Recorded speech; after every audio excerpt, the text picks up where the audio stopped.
Who is going to take care of the wives? Why God created us? What is cosmic energy? The religion is the solution for the things happening all around the world. Jihad does not mean any war fought by any Muslim. Jihad basically means to strive to struggle. The Hindus and the Muslims will be united. He is not cosmic energy, he is more superior than that. Quran gives you the solution to the problems of humankind. Not that we shall despise each other. That according to Japan, India will be the superpower of the world. We will be a superpower, will be far superior to the Americans.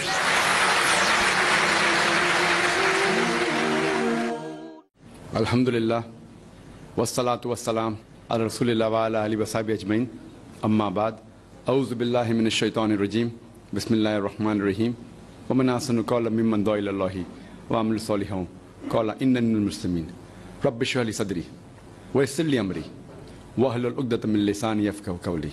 I welcome all of you with the Islamic greetings. Assalamu alaikum wa rahmatullahi wa barakatuh.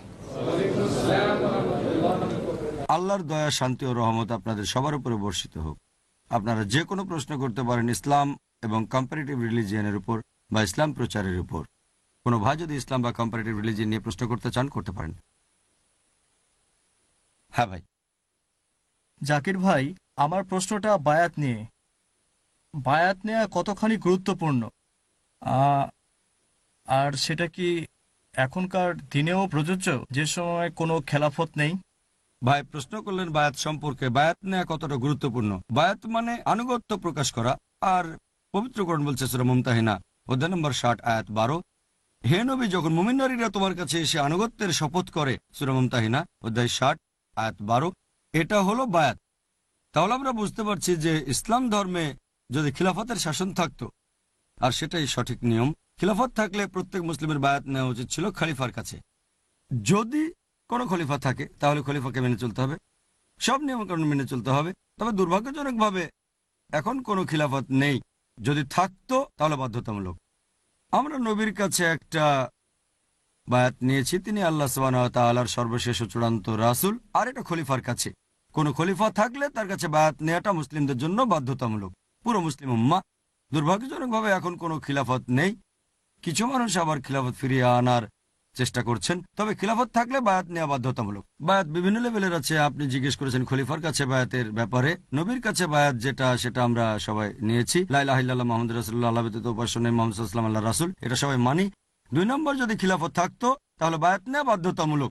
এরপর থাকতে পারে কোনো প্রতিষ্ঠানের কাছে বায়াত, সেটা বাধ্যতামূলক না। প্রতিষ্ঠানের যে প্রধান, সেই লোকের কাছে বায়াত নিলেন। এভাবে নিচে নামতে থাকলে গুরুত্ব কমতে থাকবে। নবীর একটা হাদিস আছে, যদি 2 জন লোক থাকে, একজন আমির হবে তাদের মধ্যে। যদি উপরে যান, প্রথমে রাসূল 1 নম্বর, তারপর খলিফা। এরপর খলিফা যদি কাউকে নিয়োগ দেন তাহলে তার কাছে বায়াত নিতে পারেন। নবী সবার উপরে। নবী কাউকে নিয়োগ দিলেন বা খলিফা কাউকে নিয়োগ দিলেন, এরা আসবে পরের লেভেলে। নবী নিয়োগ দিলেন বা খলিফা নিয়োগ দিলেন যে এই লোক হচ্ছে আমার প্রতিনিধি, এটা হবে 3 নম্বর গুরুত্বপূর্ণ। তারপর হয়তো কোনো প্রতিষ্ঠান। এভাবে যত নিচে নামবেন, উপরের দিকে বায়াত নেওয়া ফরজ রাসূলের কাছে, খলিফার কাছে। এরপর যদি নিচের দিকে নামতে থাকেন, তারপর হয়তো কোনো প্রতিষ্ঠান, তাদের কথা মানতে পারেন, নাও মানতে পারেন, তবে সেখানে আমিরকে মানতে হবে। এমন না যে তাদের সব কথাই মানতে হবে, এমন বাধ্যবাধকতা নাই। নিচের দিকে আসলে গুরুত্ব কম। ধরেন 3 জন লোক একসাথে বের হলো ভ্রমণে, ঘুরে বেড়ানোর জন্য, পিকনিক করতে। সেখানেও ঠিক করতে পারেন একজন আমির। যদি তাকে না মানেন, হয়তো সে কম জানে, এটা সম্পূর্ণ আলাদা একটা ব্যাপার। এখানে লেভেলটাই একরকম না। সেখানে আমিরের কাছে বায়াত নিচ্ছেন না, তবে ঠিক করবেন একজন আমির। যখন আমির ঠিক করবেন তখন মানছেন সে আপনাদের প্রধান। হয়তো খলিফার মতো করে তার কাছে বায়াত নেবেন না, তবে আমির ঠিক করবেন। আর এই ব্যাপারটাও এক এক লেভেলে এক এক রকম হবে। মুসলিম হিসেবে রাসূলের কাছে সবাই বায়াত নেবে, খলিফার কাছ থেকেও বায়াত নেবে। নিচের দিকে গেলে গুরুত্ব কমতে থাকবে। আর এখন দুর্ভাগ্যজনকভাবে কোনো খিলাফত নেই, তবে আসলে বায়াত নেওয়াটা বাধ্যতামূলক। আশা করি উত্তরটা পেয়েছেন। কোনো বোনকে প্রশ্ন করবেন? আসসালামু আলাইকুম ভাই। ওয়ালাইকুম আসসালাম ওয়া রাহমাতুল্লাহ। নিকাহ বা রেজিস্ট্রি বিয়ে মসজিদে কোন নিয়মটা ইসলাম অনুযায়ী সঠিক, ইসলামিক দৃষ্টিভঙ্গি থেকে বলেন। বোন, আপনি প্রশ্ন করলেন যে নিকাহ বা রেজিস্ট্রি বিয়ে কোন নিয়মটা ইসলাম অনুযায়ী সঠিক। ইসলাম ধর্মের কথা যদি বলতে হয়, ইসলাম অনুযায়ী সঠিক নিয়মে বিয়ে, সেটা নিকাহ আছে পবিত্র কোরআন এবং সহিহ হাদিসে। তার মানে যাদের বিয়ে হবে সে ছেলে আর মেয়ে থাকবে, আরেকজন লোক থাকবে যে নিকাহ পড়াবে। এমন না যে তাকে মাওলানা হতে হবে, হলে ভালো আলহামদুলিল্লাহ, এমন না যে হতেই হবে। আরো নিয়ম আছে। 2 জন সাক্ষী থাকতে হবে মিনিমাম। একজন সে মেয়েকে জিজ্ঞেস করবে, তুমি কি এই ছেলেকে স্বামী বলে মানছো? দেন মোহর এত। মেয়ে বলবে কবুল। ব্যাস, ছেলেকে জিজ্ঞেস করা হবে, সে বলবে হ্যাঁ। এখানে সম্মতিটা গুরুত্বপূর্ণ। মিয়া বিবি রাজি তো কে আকার আগে কাজী। ছেলে মেয়ে যদি রাজি থাকে অবশ্য আগে দেনমোহর ধার্য করতে হবে, তবে কোনো সীমা নেই কম বা বেশি। এটা স্বামীর সামাজিক অবস্থানের উপর নির্ভর করবে। কোরআনের একটা আয়াত হতে পারে, এরকম আরো আছে। তবে ইসলামিক নিয়মে একটা ছেলে আর একটা মেয়ে বিয়ে করতে চাইলে দুজন সাক্ষী থাকতে হবে, একজন তাদের জিজ্ঞেস করবে আর লিখে রাখবে। এখন রেজিস্ট্রি বিয়ের ব্যাপারে যদি বলতে হয়, ইসলাম অনুযায়ী শুধু নিকাহ হলে সেটা যথেষ্ট। যদি ইসলামিক শরিয়ার ব্যাপারে বলেন তবে দেশের আইন অন্যরকম হতে পারে। যদি দেশের আইনটা ইসলামিক শরিয়ার বিরুদ্ধে না যায় তাহলে মেনে চলেন। এখন দেশের আইন বলছে আপনি যে ধর্ম মেনে চলেন, হোক হিন্দুইজম, খ্রিস্টান ধর্ম বা ইসলাম, যদি বিয়ে করেন আমরা মেনে নেব, তবে আমাদের জানাবেন। এখন ভারতে যখন কোনো নিকাহ সম্পন্ন হচ্ছে সেটা উর্দুতে লেখেন অথবা অন্য যে কোনো ভাষায়, বেশিরভাগ ক্ষেত্রে উর্দু, ইংরেজিতেও হতে পারে, অথবা আপনার প্রদেশের ভাষায় লিখে রাখবেন আর সরকারের কাছে পাঠাবেন রেজিস্ট্রেশনের জন্য। এটা পুরোপুরি হালাল, এটা ইসলাম অনুযায়ী ফরজ না, তবে ভারত সরকারের আইনে এটা ফরজ, এটা ভালো। আর ইসলামে এটা হয়তো মুস্তাহাব। এমন না যে রেজিস্ট্রি না করলে স্বামী স্ত্রী নন, মুস্তাহাব মানে করলে ভালো। দেশের আইন কেন মানবেন না যদি শরিয়া বিরোধী না হয়? তাহলে নিকাহ হওয়ার পরে রেজিস্ট্রেশন করা, যে নিকাহ পড়িয়েছে বা অন্য কেউ সরকারের কাছে গিয়ে বলতে পারে এরা এখন স্বামী স্ত্রী, যাতে আগামীকাল পাসপোর্ট করতে যান স্বামীকে স্ত্রীকে, এজন্য রেজিস্ট্রেশন। এখানে আরো একটা ব্যাপার, হয়তো আপনি এটাও জানতে চাচ্ছিলেন, তবে শব্দটা আপনি ভুল বলেছেন, সেটা হচ্ছে কোর্ট ম্যারেজ। যে বিয়েটা হয় ভারত সরকারের আইন অনুযায়ী, রেজিস্টার্ড বিয়ে মানে বিয়েটা রেজিস্ট্রি করছেন, এটাতে কোনো সমস্যা নেই। তবে আরেকটা হচ্ছে কোর্ট ম্যারেজ অথবা ভারত সরকারের আইন অনুযায়ী বিয়ে, এটা কি ঠিক না ভুল, তাহলে উত্তরটা হবে আলাদা। এখানে যেটা হচ্ছে যে ভারত সরকার মেনে চলছে পার্সোনাল ল।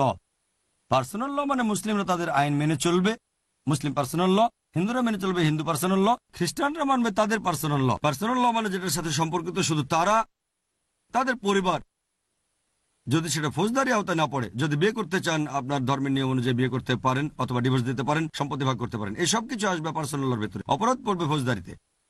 তাহলে পার্সোনাল ল, ভারত একটা গণতান্ত্রিক ধর্মনিরপেক্ষ দেশ, সব নাগরিককে তাদের ধর্ম পালন করার সুযোগ তারা দিয়েছে। তবে এছাড়াও রয়েছে ইন্ডিয়ান ল। এখন যদি বলে যে আমি বিয়ে করতে চাই কোর্টে, মানে কোর্ট ম্যারেজ, কোর্ট ম্যারেজে ভারত সরকারের নিজস্ব আইন আছে, ইসলামের নিজস্ব আইন আছে, হিন্দুদের আছে, খ্রিস্টান ধর্মেও আছে, পার্সি ভালো, ভারত সরকারের নিজস্ব আইন আছে। তাহলে ভারত সরকারের আইনেও বিয়ে করতে পারেন। তবে যখন সরকারের আইন অনুযায়ী বিয়ে করবেন সেটা ইসলামিক হবে কি না আমি বলবো এটা কুফরি। অনেক সময় এরকম হয়, যদি বিয়ে করেন কোনো অমুসলিমকে অথবা এমন অমুসলিমকে যে ইসলাম গ্রহণ করেছে, হয়তো কোনো মেয়েকে বিয়ে করছেন যে খ্রিস্টান বা হিন্দু ছিল, সে তখন বলল হ্যাঁ নিকাহ করবো, তবে সিভিল ম্যারেজ আর কোর্ট ম্যারেজও করতে হবে, কোনো সমস্যা নেই, নিকাহ তো করেছি। তারপর তারা কোর্টে গিয়ে করে কোর্ট ম্যারেজ। এখানে আমাদের বুঝতে হবে যে কোনো আইনে বিয়ে করতে পারেন, তবে যদি করেন কোর্ট ম্যারেজ, ভারতীয় কোর্টের আইন সবার উপরে। যদি কোনো সমস্যায় পড়েন তাহলে সরকারের আইন মেনে চলতে হবে, পার্সোনাল ল না। যদি কোর্ট ম্যারেজ করেন, হোক সেটা আগে বা পরে, যে কোনো নিয়ম মেনে আপনি বিয়ে করতে পারেন, তবে কোনো সমস্যা হলে মেনে চলবেন সরকারের আইন। যখন আপনি করবেন কোর্ট ম্যারেজ সরকারের বানানো আইন অনুযায়ী, এটা আমার মত, অনেকে অবশ্য বলে কোনো সমস্যা নেই, আমার মতে কুফরি। কুফরি মানে আপনি মেনে নিচ্ছেন যে ভারত সরকারের আইন আল্লাহ সুবহানাহু ওয়া তাআলার আইনের চেয়ে ভালো।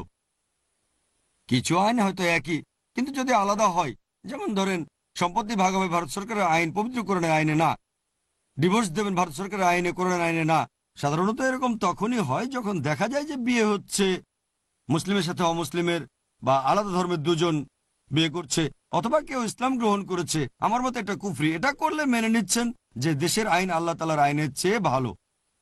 এখন ভারতের ব্যাপারে যদি বলতে হয়, আমি ভারত সরকারের এমন কোনো আইনের কথা জানি না যেটা মুসলিমদের কোনো হারাম কাজ করতে বাধ্য করেছে, অথবা এমন কাজে বাধা দিচ্ছে যেটা করা হচ্ছে ফরজ। তাহলে একজন মুসলিম ইন্ডিয়ান হওয়ার পাশাপাশি ভালো মুসলিমও হতে পারে। আপনাকে অপশন দিতে পারে, অ্যালকোহল খেতে চাইলে খেতে পারেন, না চাইলে খাবেন না, অ্যালকোহল পান করতে বাধ্য করছে না। যদি অ্যালকোহল পানে বাধ্য করা হয় তাহলে সে দেশের আইন আমাদের আইনের বিরুদ্ধে সরাসরি। সরকারি আইন নামাজের অনুমতি দিয়েছে, বলছে না যে নামাজ পড়া যাবে না ইসলামী নিয়মে, বললে সেটা হারাম। তাহলে ভারতীয় আইনের কথা যদি বলতে হয় আর সংবিধান, আমি ভারত সরকারের এমন কোনো আইনের কথা জানি না যেখানে মুসলিমদের কোনো হারাম কাজ করতে বাধ্য করা হচ্ছে, অথবা এমন কাজে বাধা দিচ্ছে যেগুলো ফরজ। হয়তো অপশন দিচ্ছে করতে পারেন, সেটা আপনার পছন্দ। তাই একজন মুসলিম ভারতীয় হয়েও সে একজন ভালো মুসলিম হতে পারে। অনেক দেশে তাদের আইন মেনে বিয়ে করতে হবে, যেমন দক্ষিণ আফ্রিকা, আমেরিকা, সেখানে নিকাহ গ্রহণযোগ্য না। তাই অনেকে নিকাহ করে কিন্তু রেজিস্ট্রি করে না, কর্তৃপক্ষকে জানে না, গুরুত্ব দেয় কম। কিন্তু যদি তাদের জানান যে আমরা আইনসম্মত স্বামী স্ত্রী, তাহলে ইসলামিক শরিয়া মেনে চলতে পারবেন না। ভারতে আমরা যে স্বাধীনতা পাই হয়তো অন্য পৃথিবীর কোনো দেশে পাই না। সেজন্য যদি এভাবে আমাকে জিজ্ঞেস করেন কোর্ট ম্যারেজ করলে আমার মতে এটা হারাম, আমি পরামর্শ দেব কোর্ট ম্যারেজ করবেন না। ইসলামী নিকাহ করেন, যখনই কোর্ট ম্যারেজ করবেন সেটা কুফরি। তাহলে মেনে নিচ্ছেন যে দেশের আইন আল্লাহ সুবহানাহু ওয়া তাআলার আইনের চেয়ে ভালো। আশা করি উত্তরটা পেয়েছেন। কোনো ভাই কি প্রশ্ন করবেন? হ্যাঁ ভাই। আমার এক বন্ধুর সাথে কথা হচ্ছিল খিলাফত প্রতিষ্ঠা করার বিষয়ে। আমার বন্ধু মনে করে একবার খিলাফত প্রতিষ্ঠা করতে পারলে সব সমস্যার সমাধান হয়ে যাবে। আমি এটার বিরুদ্ধে। আমি বলেছি আগে আমাদের দাওয়া দিতে হবে, তারপর খেলাফত। সে বলল তুমি দাওয়া দিবে, এভাবে হয়তো সারা জীবন দাওয়া দেবে একটা ধর্মনিরপেক্ষ দেশে। এখানে তুমি খেলাফত প্রতিষ্ঠা করবে কিভাবে? সারা জীবন ধরে দাওয়া দিবে, হয়তো ভালো মুসলিম হবে, কিন্তু খিলাফত প্রতিষ্ঠা করতে পারবে না। সেটাই তো মূল উদ্দেশ্য। এখন আমি তাকে কিভাবে বোঝাবো? ভাই প্রশ্ন করলেন যে আপনার বন্ধু মনে করেন খিলাফত প্রতিষ্ঠা করতে পারলেই সব সমস্যার সমাধান হয়ে যাবে।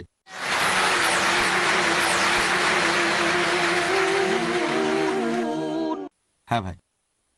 আমার এক বন্ধুর সাথে কথা হচ্ছিল খিলাফত প্রতিষ্ঠা করার বিষয়ে। আমার বন্ধু মনে করে একবার খিলাফত প্রতিষ্ঠা করতে পারলে সব সমস্যার সমাধান হয়ে যাবে। আমি এটার বিরুদ্ধে। আমি বলেছি আগে আমাদের দাওয়া দিতে হবে, তারপর খেলাফত। সে বলল তুমি দাওয়া দেবে, এভাবে হয়তো সারা জীবন দাওয়া দেবে একটা ধর্মনিরপেক্ষ দেশে। এখানে তুমি খেলাফত প্রতিষ্ঠা করবে কিভাবে? সারা জীবন ধরে দাওয়া দিবে, হয়তো ভালো মুসলিম হবে, কিন্তু খিলাফত প্রতিষ্ঠা করতে পারবে না। সেটাই তো মূল উদ্দেশ্য। এখন আমি তাকে কিভাবে বোঝাবো? ভাই প্রশ্ন করলেন যে আপনার বন্ধু মনে করেন খিলাফত প্রতিষ্ঠা করতে পারলেই সব সমস্যার সমাধান হয়ে যাবে। এটাতে আপত্তি জানিয়ে বলেছেন যে আমি তোমার সঙ্গে একমত নই। প্রথমে আপনার দাওয়া দিতে হবে। বন্ধু বলেছেন দাওয়ারও তো প্রয়োজন নেই। আপনার দুজনে ঠিক, দুজনেই ভুল। আপনার প্রশ্নটার ব্যাপারে যদি বলতে হয় খিলাফত প্রতিষ্ঠা হলে এই সমস্যার সমাধান হয়ে যাবে, আমি একমত 100%। কথাটা ঠিক। আপনি বললেন আগে দাওয়া দিতে হবে, এই কথাও ঠিক। আপনার বলা উচিত ছিল তোমার কথা মানছি যে খিলাফত প্রতিষ্ঠা করতে হবে, তবে আগে দাওয়া দিতে হবে, তারপরে খিলাফত প্রতিষ্ঠিত হবে। আপনি বলছেন কথাটা ভুল, এটাই ভুল। বলা উচিত ছিল তোমার কথা মানছি, কিন্তু খিলাফত প্রতিষ্ঠা করব কিভাবে যদি দাওয়া না দিই। কিন্তু বলেছেন তোমার কথা মানছি না, যে একবার যদি আমরা খিলাফত প্রতিষ্ঠা করতে পারি তাহলে সমস্যা থাকবে না। আপনার যুক্তিটা ভুল। তবে আপনার দ্বিতীয় কথাটা ঠিক, যে খিলাফতের জন্য আগে দাওয়া দিতে হবে। আপনার বন্ধু বলেছে দাওয়া দেওয়ার প্রয়োজন নেই, এটাও ভুল। দুজনে অর্ধেক ভুল অর্ধেক ঠিক।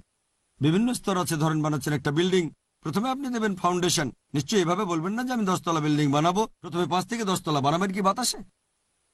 যদি খিলাফত প্রতিষ্ঠা করতে চান আমাদের নবী মুহাম্মদ সাল্লাল্লাহু আলাইহি ওয়াসাল্লামের জীবনে দেখেন। নবীর পুরো জীবনকে 2 অংশে ভাগ করা যায়, মক্কা আর মাদানী। মক্কা এবং মদিনায় মক্কার পরিস্থিতি ছিল আলাদা, তাদের উপর অনেক অত্যাচার হয়েছে। অনেক সাহাবী তখন প্রতিশোধ নিতে চাইলে নবী বলেছেন তোমাদের জন্য জিহাদ হচ্ছে সবর। সে সময় মুসলিমদের উপর বহু অত্যাচার হয়েছে, অনেক মুসলিম মারাও গেছেন। প্রতিশোধ নিতে চাইলে নবী বললেন না, সবর, এটাই জিহাদ। সবর মানে ধৈর্য ধরা। তারপর যখন সময় আসলো, যখন তিনি মদিনায়, তখনই সময় হলো, নবী অনুমতি দিলেন যে আত্মরক্ষার জন্য তোমরা লড়াই করতে পারো। তাহলে সবকিছুরই একটা কৌশল আছে। আপনি হাওয়ায় প্রাসাদ বানাতে পারবেন না। আমাদের নবীর জীবন কাহিনী দেখেন, পবিত্র কোরআন পড়েন, তাহলে বুঝতে পারবেন কিভাবে করতে হবে। আমি আপনার সঙ্গে একমত, দাওয়া দেওয়া গুরুত্বপূর্ণ। নবীও করেছেন। প্রথমে তিনি ছিলেন একা, একজন, তারপর যোগ দিল 5 জন, তারপর আরো আস্তে আস্তে বেড়েছে 100, 1000, 10,000 বেড়েছে। একদিনে হয়ে যায়নি। বলতে পারেন না যে একাই খিলাফত প্রতিষ্ঠা করবেন। কিভাবে করবেন? নবী আল্লাহর সাহায্য পেয়েছেন, তাই করতে পেরেছেন। তিনি ছিলেন নবী, আমি আপনি নবী নই। তারপর আমরা চেষ্টা করতে পারি, আল্লাহর ইচ্ছাতেই সব হবে। আমাদের নবীর জীবনী দেখেন, দাওয়া দেওয়া আবশ্যিক, তাহলে একটা ভিত্তি করা যাবে। তবে দাওয়া দেওয়ার আগে নিজেকে উন্নত করেন, মানে ব্যক্তিগত পর্যায়ে। প্রথমে নিজে ভালো হবেন। খিলাফত প্রতিষ্ঠা করতে চাই কিন্তু আমি নিজে ইসলাম থেকে দূরে, তাহলে কিভাবে হবে? প্রথমে ব্যক্তিগত লেভেলে, তারপর পরিবার, এরপর সমাজ, এভাবে ছড়িয়ে পড়বে। এমন না যে আমার পরিবারের একজন ভালো মুসলিম না, তাই পারবো না, আমি পালন করব। মুহাম্মদ সাল্লাল্লাহু আলাইহি ওয়াসাল্লামের পরিবারের তো সবাই ভালো ছিল না, ওনার চাচা ইসলাম গ্রহণ করেননি, নবী কন্টিনিউ করেছেন। তবে এটা আসতে হবে ভেতর থেকে, তারপর সেটা ছড়াবে। লেভেলটা উপরে উঠতে থাকলে সেই পর্যায়ে পৌঁছাবেন। লক্ষ্য হলো সেটাই, সেখানে পৌঁছানোর চেষ্টা করব। পারি বা না পারি, চেষ্টা করে যাব, সেজন্য পুরস্কার পাবো যদি কোরআন এবং সহিহ হাদিস মেনে চলি। কিন্তু যদি কোনো একটা আইন ভাঙেন, যদি হাওয়ায় প্রাসাদ বানাতে চান, সেটা সম্ভব না। আশা করি উত্তরটা পেয়েছেন। কোনো ভাই কি প্রশ্ন করবেন? হ্যাঁ ভাই। আসসালামু আলাইকুম। ওয়ালাইকুম আসসালাম রহমতুল্লাহ। কিছুদিন আগে আমি আপনার video concept oath god in major religions এটা একজন অমুসলিম ভাইকে দিয়েছিলাম। তিনি একজন প্রফেসর, আর্য সমাজের সদস্য। পরে তিনি আমাকে একটা প্রশ্ন করেছেন, সব ধর্মই বলছে ঈশ্বর হলেন দয়ালু। এখন হয়তো একই দিনে মুসলিম, হিন্দু আর খ্রিস্টানরা তারা নিজেদের ঈশ্বরের উপাসনা করলো। একইভাবে হয়তো কিছু আদিবাসী তারা সূর্যের পূজা করলো, সূর্যের উপাসনা। আবার সেই একই দিনে সুনামি সবকিছু ধ্বংস করে দিল, মারা গেল হাজার হাজার মানুষ। এখন আমার বন্ধুর প্রশ্ন হলো, কোন ঈশ্বরের উপাসনা করব? ভাই খুব সুন্দর প্রশ্ন করেছেন। আমার video concept of god in major religions দিয়েছেন আর্য সমাজের বন্ধুকে। তিনি এটা মানেন যে বেশিরভাগ ধর্মই বলে ঈশ্বর খুব দয়ালু। কেউ উপাসনা করে এই ঈশ্বরের, কেউ ওই ঈশ্বরের, কেউ উপাসনা করে সূর্যকে। সেদিনই সুনামি হলো, অনেক মানুষ মারা গেল। সেই মানুষগুলো বিভিন্ন ধর্মের মারা গেল, হিন্দু, মুসলিম, খ্রিস্টান, সব ধর্মের। তাহলে কোন ঈশ্বরের উপাসনা করব, কোন ঈশ্বর দয়ালু? আমি কম্পারেটিভ রিলিজিয়নের ছাত্র হিসেবে একটা কথা বলি, বেশিরভাগ ধর্ম বলছে ঈশ্বর দয়ালু। তবে ইসলাম ধর্মে আল্লাহকে বলা হয়েছে রহমান, রহিম, দয়ালু, পরম দয়াময়, পরম করুণাময়। এছাড়াও আল্লাহ কোরআনে বলেছেন সূরা নিসা অধ্যায় নম্বর 4 আয়াত নম্বর 40 যে আল্লাহ কারোর প্রতি অনুপরিমাণও জুলুম করেন না। তিনি দয়ালু হওয়ার পাশাপাশি ন্যায় বিচারক। তিনি দয়ালু আর ন্যায় বিচারক। যেমন ধরেন, কেউ একটা মেয়েকে ধর্ষণ করলো, আপনি কি বলবেন ঈশ্বর কত দয়ালু, ধর্ষণকারীকে ক্ষমা করে দিই? ধর্ষণকারীকে ক্ষমা করা হলে আমি সেই ঈশ্বরকে দয়ালু বলবো না, তাহলে ধর্ষিতার কি হবে? ধর্ষিত মেয়েটা তখন ঈশ্বরের কাছে গিয়ে বলবে এটা কোন ধরনের সুবিচার? ঈশ্বরই বা তার কি উত্তর দেবেন? না, আমি তো দয়ালু তাই ক্ষমা করে দিয়েছি। আপনি কি এটা মেনে নেবেন? না, ঈশ্বর দয়ালু, একই সাথে সুবিচারক। তিনি সুবিচারের পাশাপাশি দয়াও দেখাবেন। লোকটার শাস্তি পাওয়া উচিত। তারপরে আল্লাহ যদি ক্ষমা করতে চান সেটা আলাদা ব্যাপার, কিন্তু শাস্তি পাওয়া উচিত। যদি ধর্ষণ করে আর ইসলামিক নিয়মে বিচার হলে শাস্তি মৃত্যুদণ্ড। এরপরে তওবা করার কারণে যদি আল্লাহ ক্ষমা করে দেন সেটা আল্লাহর নিজের ব্যাপার। তবে তিনি সুবিচারক, তিনি দয়ালু আর সুবিচারক। এখন যদি কোথাও সুনামি হয়, কোন রকম বিপর্যয় হয়, আমাদের বুঝতে হবে আল্লাহ পবিত্র কোরআনে বলেছেন সূরা মুলক অধ্যায় নম্বর 67 আয়াত নম্বর 2, আল্লাযী খালাকাল মাউতা ওয়াল হায়াতা। আল্লাহ সৃষ্টি করেছেন মৃত্যু ও জীবন পরীক্ষার জন্য কে তোমাদের মধ্যে কর্মে উত্তম। এই জীবনটা পরকালের জন্য পরীক্ষা। আল্লাহ পরীক্ষা করেন কে ভালো আর কে খারাপ। তাহলে যখন কোনো বিপর্যয় ঘটে, ইসলামিক শরিয়া অনুযায়ী, ইসলামিক নীতি অনুযায়ী কোন রকম বিপর্যয় ঘটলে সেটা হতে পারে দুটো কারণে। হয় এটা একটা পরীক্ষা মানুষের জন্য, অথবা এটা শাস্তি। যেসব মানুষ খারাপ, যারা আল্লাহকে অমান্য করেছে, তাদের জন্য শাস্তি। অন্যদের জন্য এটা পরীক্ষা। যার পরীক্ষা নেওয়া হচ্ছে সে ভালো হতে পারে, খারাপও হতে পারে। তাহলে হয় পরীক্ষা, না হয় শাস্তি। যদি কোনো কিছু ভালো ঘটে যে কোনো মানুষের জন্য, সেটা হয় তার পরীক্ষা অথবা পুরস্কার। লোকটা ভালো হলে সেটা পুরস্কার, যদি ভালো না হয় তাহলে হতে পারে পরীক্ষা। যে মানুষটা ভালো না, খারাপ। তাহলে আমরা বুঝতে পারছি যদি কোনো ভালো কিছু ঘটে সেটা পরীক্ষা অথবা পুরস্কার, যদি কোনো খারাপ কিছু ঘটে তাহলে সেটা হয় শাস্তি অথবা পরীক্ষা। তাহলে এই সুনামিতে অনেক মানুষ, হাজার হাজার মানুষ মারা গেছে। এখন এই যে হাজার হাজার মানুষ মারা গেল, এদের অনেকেই ভালো ছিল, ধার্মিক ছিল, তাদের পরীক্ষার সময় শেষ হয়ে গেছে। পরীক্ষার সময় শেষ, ঘন্টা পড়ে গেছে, খাতা তো জমা দিয়ে দিতে হবে, তাই না? তাহলে ভালো মানুষ যারা মারা গেছে তাদের সবারই সময় শেষ। সবাই যারা সেখানে মারা গেছে তাদের পরীক্ষার সময় শেষ, খাতা জমা দিয়েছে। পরীক্ষার সময় শেষ তার মানে এই না যে সবাই ফেল করেছে। ধরেন 3 ঘন্টা পরীক্ষা, সময় শেষ হলে টিচার সবার খাতা জমা নিচ্ছেন। আরে টিচার খাতা নিচ্ছেন, সময় তো শেষ, ফেলিস। সময় শেষ হওয়ার পরে টিচার খাতাগুলো চেক করে দেখবেন, হ্যাঁ এই ছেলে পড়াশোনা করেছে, ভালো, পাস, ফেল। তাহলে এখানে সময় শেষ হয়েছে। এদের অনেকেই ভালো মানুষ ছিল, আল্লাহর ইবাদত করেছে, আল্লাহর নির্দেশ মেনে চলেছে, তারা বেহেশতে যাবে। আবার অনেকে আল্লাহকে মানেনি, তারা ছিল অসৎ, ধর্ষণ করেছে, ধর্ম মানেনি, তারা যাবে দোজখে। যদি কেউ মারা যায় এটা কিন্তু কোনো শাস্তি না, তার সময় শেষ হয়েছে, টাইম ওভার, মারা গেছে, টাইম ওভার, পরীক্ষার সময় শেষ। কেউ হয়তো বাঁচে 5 বছর, কেউ 10 বছর, আবার কেউ 50 বছর। পরীক্ষার সময়টা এক একজনের ক্ষেত্রে এক এক রকম। কেউ মারা গেল মানে এই না সে খারাপ কাজ করেছে। এখন কেউ যদি মারা যায় তার পরিবারটা হয়তো বিপদে পড়ে যাবে। যারা মারা গেছে তাদের পরীক্ষার সময় শেষ, সেখানে অনেক লোক মারা গেছে, আবার অনেকে হয়তো বেঁচেও গেছে, একটা বাচ্চা বেঁচেছে, বাবা মা মারা গেছে, বাবা মা বেঁচে আছে, বাচ্চাটা মারা গেছে। এটা তাদের জন্য বিপর্যয় যে আমি এত ভালো মানুষ, আল্লাহর ইবাদত করি, কিন্তু আমার ছেলে মারা গেল। ছেলের হিসেব কিতাব হবে, পাস ফেল জানা যাবে পরে। এই বাবা মার এটা হচ্ছে পরীক্ষা। হয়তো বাবা মা খুব ভালো মানুষ, খুব ধার্মিক, তারা হয়তো আল্লাহ তাদের আরো পরীক্ষা করছেন যেন যেতে পারে জান্নাতুল ফেরদৌসে, উপরের ডিগ্রিতে। যদি বড় পরীক্ষায় পাশ করেন পুরস্কারটাও সেখানে বেশি। যেমন বিএ পরীক্ষায় পাশ করা, ব্যাচেলর অফ আর্টস খুব সোজা, কিন্তু পাশ করবেন এমবিবিএস এটা কঠিন। যখনই এমবিবিএস পাশ করবেন, bachelor of medicine, bachelor of surgery, আপনার নামের আগে লাগবে ডক্টর ডক্টর। কিন্তু ডাক্তারি পাশ করাটা কঠিন। সহজ পাশ করা বিয়ে, এমবিবিএস পাশ করা কঠিন। মেডিকেল কলেজে সবাই চান্সই পায় না। এখানে আল্লাহ হতে চাচ্ছেন, এই বাবা মা হয়তো খুব ধার্মিক, কিন্তু আল্লাহ তাদের আরো পরীক্ষা করতে চান, দেখি ওদের কিছুটা বিপদে ফেললে আমার উপর বিশ্বাস থাকে কিনা, নাকি বলে আমরা এত ইবাদত করলাম, আল্লাহ ভালো না, ইবাদত বন্ধ করে দেব।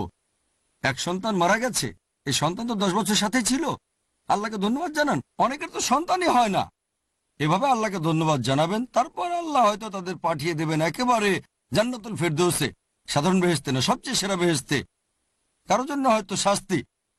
তোমরা ভাবছো সব ক্ষমতা তোমাদের, অথবা টাকা দিয়ে সন্তানকে রক্ষা করবে, ঘুষ দিচ্ছ, ঠিক আছে তোমার সন্তান মারা গেল, তারপরে খারাপ কাজ চালিয়ে গেল, অথবা শুধরালো নিজেকে। তাহলে কোনো বিপর্যয় ঘটলে সেটা হয় পরীক্ষা অথবা শাস্তি। অনেক মানুষ যারা খারাপ মানুষ, চোরাকারবারি, ধর্ষণকারী, তাদের অনেক টাকা, আপনি কি বলবেন পুরস্কার? এটা পরীক্ষা। ভাবছেন টাকা দিয়ে সব কেনা যায়, আল্লাহ আপনাকে টাকা দিলেন, এটা তাদের জন্য পরীক্ষা, পুরস্কার নয়। তাহলে পৃথিবীর সব মুসলিম ধনী হয়ে যেত, ঠিক? আর যারা মুসলিম তারা হয়তো আসল মুসলিম না, শুধু নাম দিয়ে মুসলিম হয়ে যায়। শুধু নাম যদি হয় আব্দুল্লাহ, জাকির, মোহাম্মদ, তাহলে মুসলিম হয়ে যাবে না। মুসলিম মানে আল্লাহর কাছে যে আত্মসমর্পণ করে। তাহলে যে আল্লাহর কাছে আত্মসমর্পণ করে সে মুসলিম। তবে অনেকে শুধু নামে মুসলিম, আব্দুল্লাহ, জাকির, সুলতান, মোহাম্মদ, বুঝলেন? তাহলে আমরা বুঝতে পারছি এটা হচ্ছে পরীক্ষা। যেমন ধরেন এমবিবিএস পাশ করতে গেলে অনেক বেশি পড়তে হবে, রাত জাগতে হবে, তাহলে পাশ করবেন। আর আল্লাহ পবিত্র কোরআনে বলেছেন, তোমরা কি ভেবেছো কোনো পরীক্ষা ছাড়াই তোমাদের বেহেশতে পাঠিয়ে দেবো? আল্লাহ বলেছেন সূরা বাকারা আয়াত 155, নিশ্চয়ই আমি তোমাদের পরীক্ষা করব ভয় আর ক্ষুধা দিয়ে, ক্ষয়ক্ষতি, জীবনের এবং ধন সম্পদের, আর যা কিছু তোমরা উপার্জন করেছো। আল্লাহ কথা দিয়েছেন তিনি আমাদের অবশ্যই পরীক্ষা করবেন, সেটা যেভাবে হোক না কেন।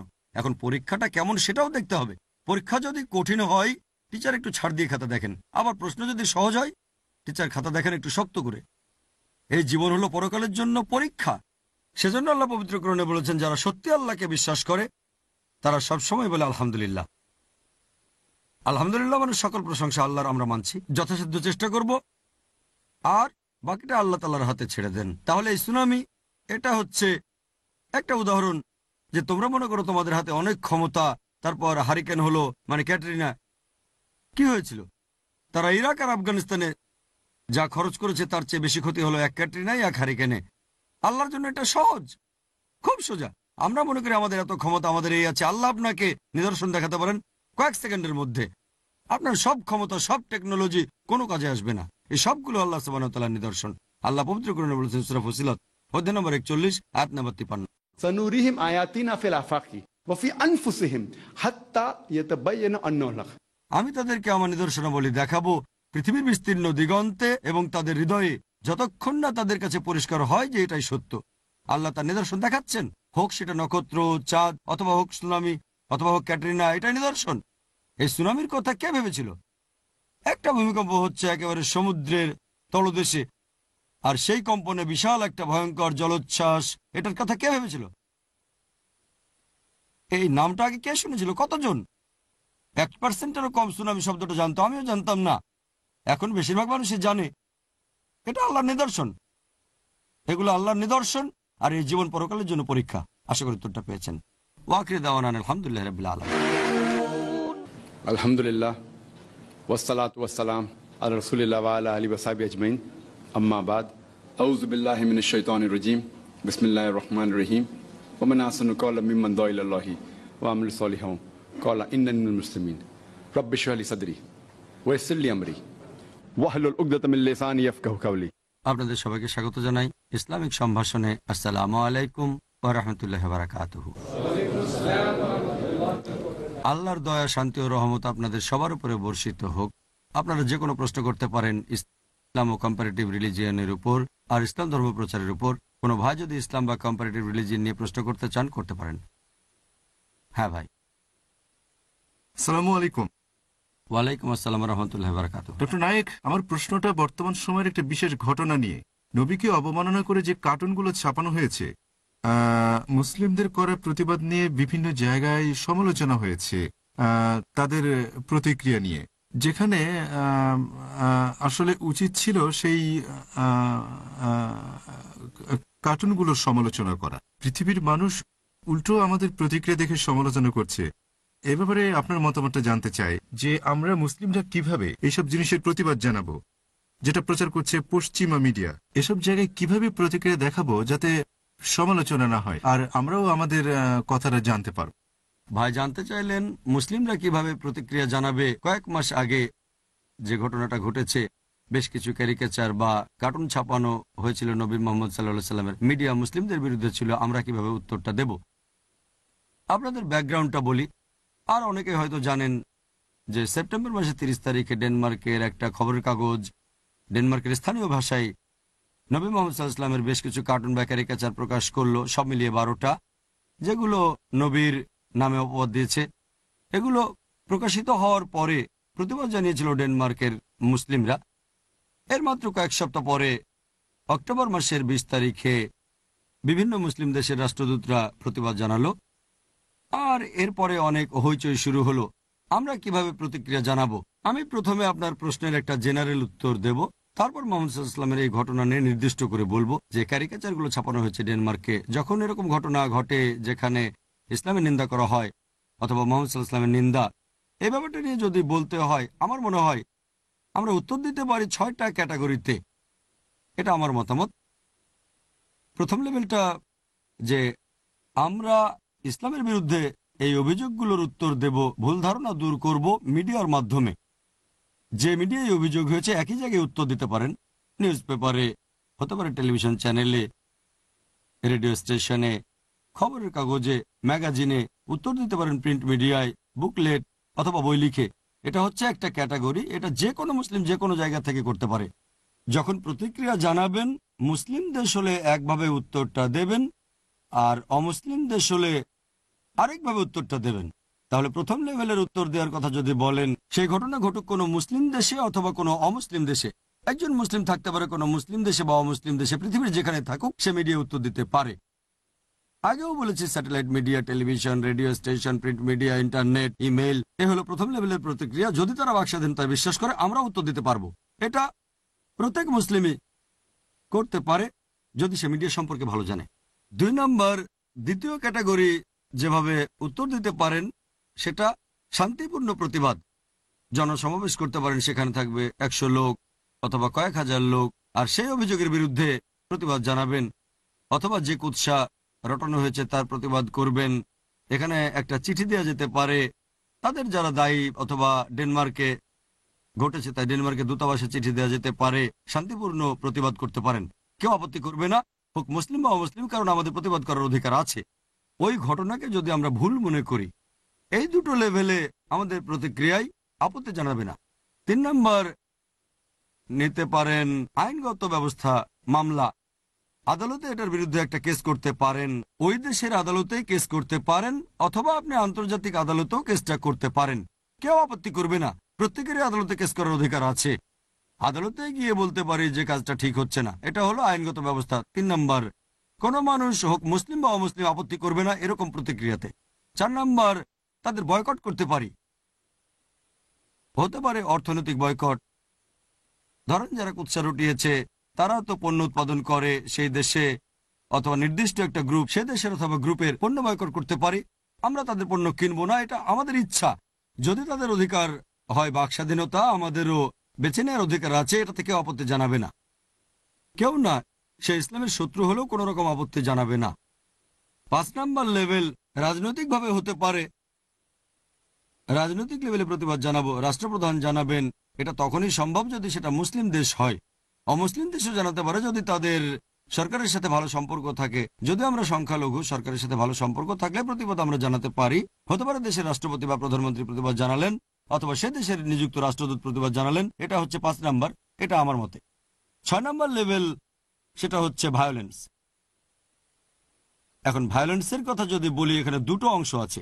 একটা হলো যেখানে মাত্রাটা কম, যেমন ধরেন ঘটনার জন্য দায়ী ব্যক্তির কুশপুত্তলিকা আগুনে পোড়ালেন, অথবা যে দেশ দায়ী সে দেশের ফ্ল্যাগ আগুনে পোড়ালেন। এগুলোতে কেউ আপত্তি জানাতে পারে, আবার নাও জানাতে পারে।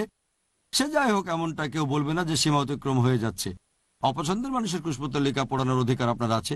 তাহলে ভায়োলেন্স যদি অল্প মাত্রায় করা হয়, যেমন ফ্ল্যাগ পোড়ানো যদি ভায়োলেন্স হয় অথবা কুশপুত্তলিকা, তবে মাত্রা বেশি হয়ে গেলে যদি আইন নিজের হাতে তুলে নেন, যেমন ধরেন যে দেশ এটার জন্য দায়ী সে দেশের কোনো নাগরিককে আক্রমণ করলেন, যেমন ধরেন ডেনমার্কের খবরের কাগজে কার্টুন ছাপা হয়েছে, তারপর ডেনমার্কের একজন নাগরিককে অপহরণ করলেন, অত্যাচার করলেন বা মেরে ফেললেন, এটা ইসলাম ধর্মের বিরুদ্ধে। তার বিরুদ্ধে ভায়োলেন্স প্রয়োগ করা যে সরাসরি জড়িত না, এটা আমার মতে 6 নম্বর লেভেলে বেশি মাত্রার ভায়োলেন্স। তার বিরুদ্ধে যে সরাসরি জড়িত না, হয়তো সে লোক কোনো অপরাধ করেনি, শুধু সে দেশটার নাগরিক, এমনিতে সে নিরীহ মানুষ। আল্লাহ পবিত্রকরণে বলেছেন সূরা মাইদা অধ্যায় 5 আয়াত 32, কেউ যদি কোনো মানুষকে হত্যা করে, সেটা যদি হত্যা অথবা বিশৃঙ্খলা সৃষ্টির অপরাধে না হয়, সে যেন পুরো মানব জাতিকে হত্যা করলো। আর যদি কেউ কোনো মানুষের জীবন বাঁচায়, তাহলে সে যেন পুরো মানব জাতিকেই বাঁচালো। তাহলে কোনো নিরীহ মানুষকে হত্যা করা, যে লোক এটার জন্য দায়ী, যদি সেই লোকটাকে ধরতে পারেন, আইন অনুযায়ী শাস্তি দেন, সেটা আলাদা ব্যাপার, এ ব্যাপারে পরে বলছি। তবে নিরীহ কোনো মানুষকে ধরে তার উপর অত্যাচার করা, ইসলাম এটার বিরুদ্ধে। এখন প্রতিক্রিয়ার কথা যদি বলি যে ডেনমার্কে কি ঘটেছে, আমি বলবো আলহামদুলিল্লাহ সামগ্রিকভাবে পুরো পৃথিবী জুড়ে মুসলিমরা খুব ভালোভাবে প্রতিক্রিয়া জানিয়েছে। আলহামদুলিল্লাহ, খুব ভালো প্রতিক্রিয়া। 100% না, সামগ্রিকভাবে। আমি বলছি না 100% কাজই সঠিক, তবে মিডিয়ায় দেখবেন একটু নিচু লেভেলে মাশাআল্লাহ অনেকেই প্রতিবাদ জানিয়ে ইমেল পাঠিয়েছে, ইন্টারনেটে, খবরের কাগজে, টেলিভিশন চ্যানেলে, যেখানে এই অভিযোগের উত্তর আছে ঘটনাটা ঠিক না, আমাদের প্রতিক্রিয়া এই, ইত্যাদি ইত্যাদি। আমি এখানে সেই 12টা ক্যারিকেচার সম্পর্কে বিস্তারিতভাবে বলছি না। আমরা জানি ডেনমার্কের কাগজে কি ছাপা হয়েছিল, একটা কার্টুনে ছিল নবী সাল্লাল্লাহু আলাইহি ওয়াসাল্লাম পাগড়ির মতো করে পড়েছেন, একটা টাইম বম, এক হাতে তরবারি, পাশে অনেক মহিলা। এগুলো সব নবীর নামে কুৎসা, তার নামে অপবাদ, নবী মুহাম্মদ সাল্লাল্লাহু আলাইহি ওয়াসাল্লামের নামে অবমাননা। তাহলে প্রথম লেভেলের ব্যাপারে যদি বলতে হয়, মাশাআল্লাহ মুসলিমদের প্রতিক্রিয়া খুব ভালো ছিল। দ্বিতীয় লেভেলে মানে শান্তিপূর্ণভাবে প্রতিবাদ, প্রথম দিকে এটা হয়েছে ডেনমার্কে। এ ব্যাপারে আগেও বলেছি, অক্টোবরের 20 তারিখে প্রতিবাদ জানানো হয়েছিল, মুসলিমরা একত্রিত হয়ে প্রতিবাদ জানালো, প্রধানমন্ত্রীর কাছে গেল, যদিও তখন কোনো পদক্ষেপ নেওয়া হয়নি, তবে প্রতিবাদ জানিয়েছিল একেবারে সাথে সাথে, সেটাকে উপেক্ষা করা হলো, তবে প্রতিবাদ করেছিলাম। এরপর তৃতীয় লেভেলের ব্যাপারে বলি, একটা কেসও করা হয়েছিল ডেনমার্কের আদালতে, এটাও অক্টোবর মাসের 20 তারিখে, ঘটনা কয়েক সপ্তাহ পরে। কেস করা হয়েছিল ডেনমার্কের আদালতে যে কাজটা হয়েছে সেটা ঠিক না, আমরা খবরের কাগজের বিরুদ্ধে কেস করব। তারপরেও কোনো পদক্ষেপ নেয়নি বা ক্ষমা প্রার্থনা করেনি তারা, তবে মুসলিমরা এই পদক্ষেপগুলো গ্রহণ করেছিল দ্বিতীয় লেভেলে। যদি প্রতিবাদের কথা বলেন, বিভিন্ন দেশে মুসলিমরা প্রতিবাদ জানিয়েছে, মিডিয়ায় প্রতিবাদ খুব ভালো হয়েছে, মানুষ প্রতিবাদ জানিয়েছে, ইন্দোনেশিয়ায়, পাকিস্তানে, বাংলাদেশে, ইরানে, সব জায়গাতে শান্তিপূর্ণ প্রতিবাদ হয়েছে।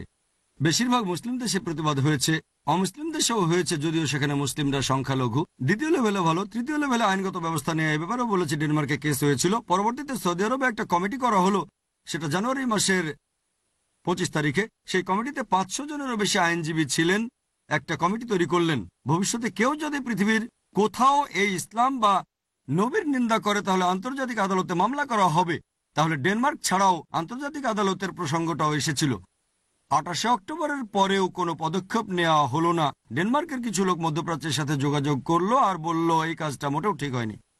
পরের 2 মাসে নভেম্বর ডিসেম্বরেও কোনো পদক্ষেপ নেওয়া হলো না। এরপর জানুয়ারির 1 তারিখে ডেনমার্কের প্রধানমন্ত্রী ক্ষমা প্রার্থনা করে বললেন যে মুসলিমদের অনুভূতিতে আঘাত দেওয়ার জন্য আমরা দুঃখিত পৃথিবী জুড়ে, তবে তারপরও আমরা বাকস্বাধীনতাকে সম্মান করি, আমাদের সরকার যেটা দিচ্ছে। তার মানে ক্ষমা চাচ্ছেন, কিন্তু মন থেকে চাচ্ছেন না। বলছেন এতে যদি কেউ আঘাত পেয়ে থাকে আমরা দুঃখিত, তবে বাকস্বাধীনতার অধিকারকেও আমরা সম্মান করি। তার মানে এখানে ক্ষমা চাওয়া হচ্ছে মুখের কথায়, মন থেকে চাচ্ছে না, যেহেতু প্রেশার আছে তাই বাধ্য হচ্ছে। এরপরে জানুয়ারির 20 তারিখে নরওয়েতে এই কার্টুনগুলো আবার ছাপানো হলো।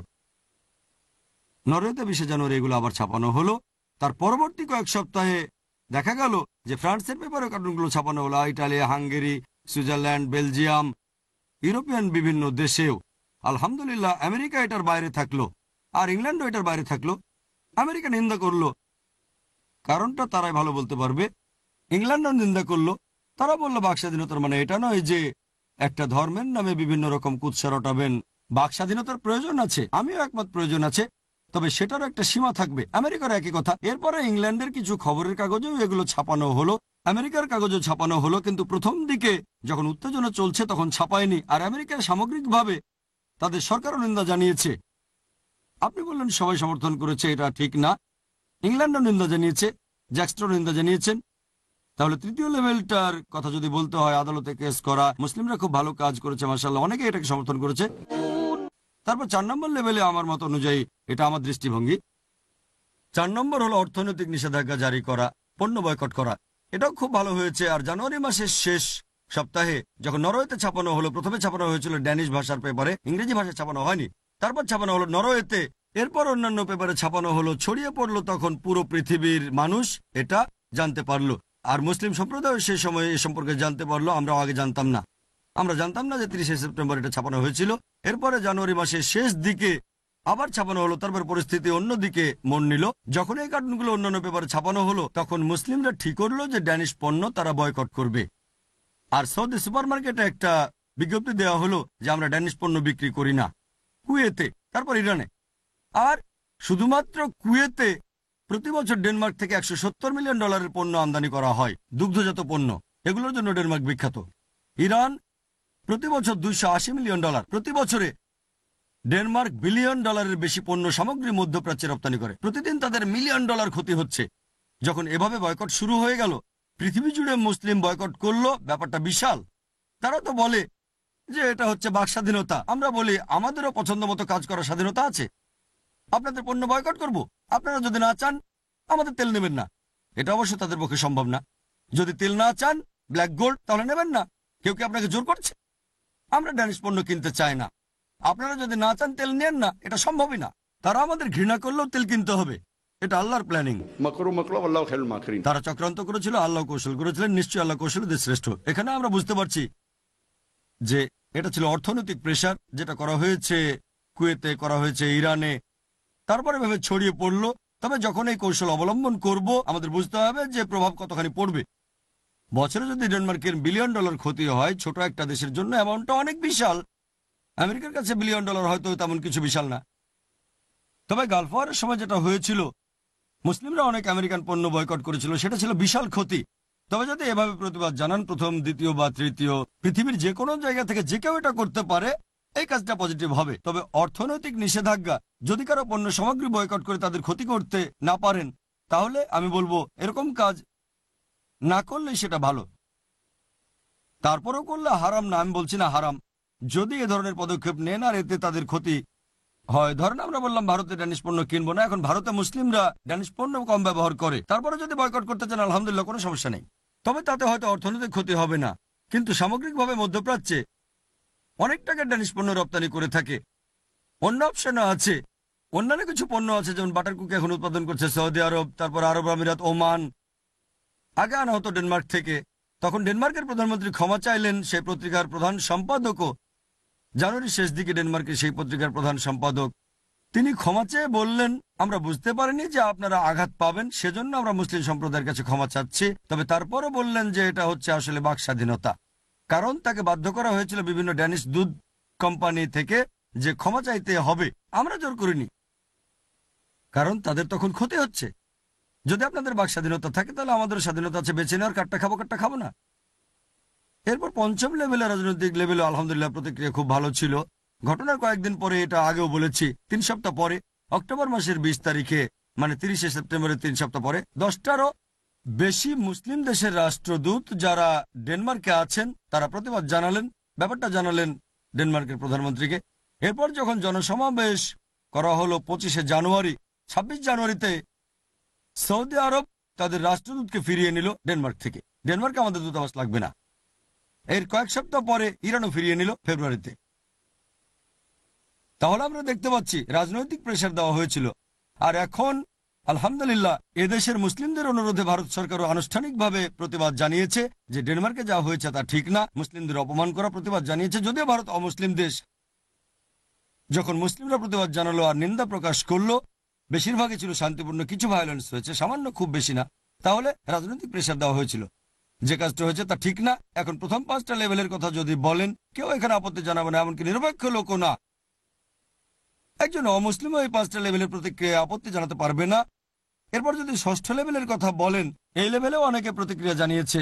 একটু কম মাত্রা, কুশপুতলিকা পোড়ানো, ফ্ল্যাগে আগুন দেওয়া, পা দিয়ে ফ্ল্যাগ মারানো, এসব দিল্লিতেও ঘটেছে। কেউ বলবে ঠিক, কেউ বলবে ভুল, এটা নিয়ে মতভেদ আছে। তবে 6 নম্বর ক্যাটাগরিতে মাত্রা যদি বেশি হয়ে যায়, যেমন প্যালেস্টাইনে একজন লোককে ড্যানিশ নাগরিক মনে করে তারা অপহরণ করলো, তারপর দেখলো সে জার্মান, তখন লোকটাকে ছেড়ে দিল। তবে যদি নিরীহ কাউকে মৃত্যুর হুমকি দেন যে লোক দায়ী দেশের নাগরিক, আমার মতে এটা ইসলামিক শরিয়ার বিরুদ্ধে চলে যায়। তাহলে যদি ভালো করে দেখেন বুঝতে পারবেন যে প্রতিক্রিয়া ভালোই ছিল, কেউ কেউ বাড়াবাড়ি করেছে, মৃত্যুর হুমকি দিয়েছে। তারপর লন্ডনে একটা ব্যানারে এরকম লেখা ছিল 7ই জুলাইয়ের মতো ঘটনা ঘটবে, 9/11-এর মতো ঘটনা ঘটবে। আমার মতে এটা ঠিক না, নিরীহ মানুষ হত্যা করা ঠিক না। এখন এরকম প্রতিক্রিয়া হবে যদি কোনো অমুসলিম দেশে এরকম কুৎসা রটানোর ঘটনা ঘটে। কয়েকদিন আগে CNN এই বিষয়টা নিয়ে কথা বলেছিলাম। CNN আমাকে আমন্ত্রণ জানিয়েছিল যে আমার মতামতটা কি। দিল্লির স্টুডিওতে ছিলেন ডেনমার্কের একজন লোক, খবরের কাগজের রিপোর্টার বা এডিটর, তিনি ছিলেন ড্যানিশ নাগরিক। আর সেই অনুষ্ঠানের হোস্ট ছিলেন রাজদীপ সারদেশাই। মুসলিমদের প্রতিনিধি ছিলেন দিল্লির স্টুডিওতে সৈয়দ শাহাবুদ্দিন। আমি ছিলাম বোম্বের স্টুডিওতে। অবশ্য আমি এই ধরনের লাইভ অনুষ্ঠানের ব্যাপারে খুব একটা আগ্রহী ছিলাম না, কারণ আমাকে হয়তো বাধা দেওয়া হবে অথবা কম সময় দেওয়া হবে। তারপর আমার মতামতটা জানাতে পেরেছি, যে সুযোগটা পেয়েছি তাতে অন্তত বলতে পেরেছি যে এই ব্যাপারটা নিয়ে প্রতিক্রিয়াটা কি। আমি বলেছিলাম পৃথিবীর বেশিরভাগ প্রধান ধর্মে কেউ ধর্মের অবমাননা করলে শাস্তি মৃত্যুদণ্ড। আরো বলেছিলাম বাইবেল পড়লে দেখবেন বুক অব লেভিটিকাস অধ্যায় নম্বর 24 অনুচ্ছেদ 16, যে প্রভুর নামে অবমাননা করবে তাকে মৃত্যুদণ্ড দেওয়া হবে, সমস্ত মানুষ পাথর মারবে। হিন্দুইজমও আছে, মনুস্মৃতি অধ্যায় 9 অনুচ্ছেদ 248 বলা হয়েছে যদি কেউ পুরোহিতকে অবমাননা করে, পুরোহিতকে অপমান করে, তাকে মৃত্যুদণ্ড দেওয়া হবে। হিন্দুইজমে আছে, যদিও হাতে ইসলাম সম্পর্কে বলার মতো সময় নেই। ঠিক আছে ডক্টর নায়েক, আপনাকে অনেক অনেক ধন্যবাদ। আমরা সবাই বুঝতে পেরেছি। এটা বলেই পরের বক্তার কাছে প্রশ্ন।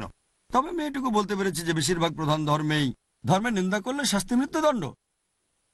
ইসলামও যদি আপনি কোরআন পড়েন, সূরা মাইদা অধ্যায় 5 আয়াত 32, এরপর আয়াত 33 বলছে, সূরা মাইদা অধ্যায় 5, যদি কেউ যুদ্ধ ঘোষণা করে আল্লাহ এবং তার প্রেরিত রাসূলের বিরুদ্ধে আর দেশে বিশৃঙ্খলা সৃষ্টি করে বা দেশে দুর্নীতি করে, হয় তাকে মৃত্যুদণ্ড দাও অথবা ক্রুশবিদ্ধ করো অথবা তার বিপরীত দিকের হাত পা কেটে ফেলো অথবা নির্বাসন।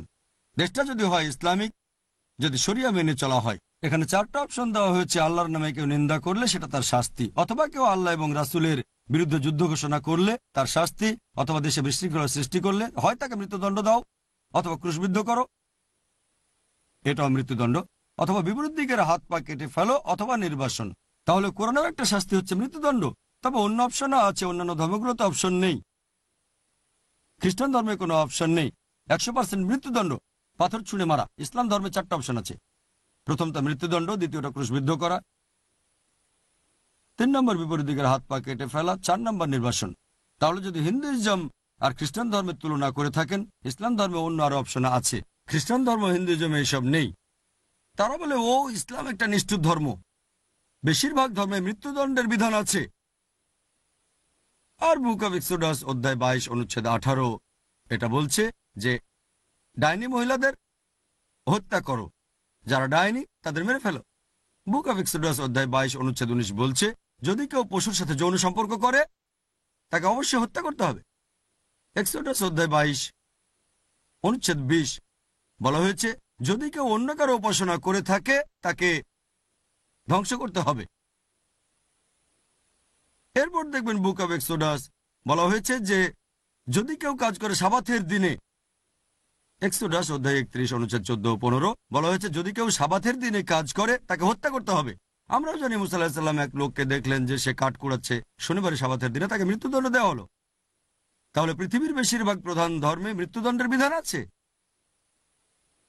এছাড়াও আপনি যদি পড়েন দেখবেন book of Deuteronomy, book of ডিউটোরনমিতে বলা হয়েছে অধ্যায় নম্বর 13 অনুচ্ছেদ 6 থেকে 11 যদি কেউ অন্য কোনো ধর্ম প্রচার করে থাকে তাকে পাথর ছুঁড়ে হত্যা করো।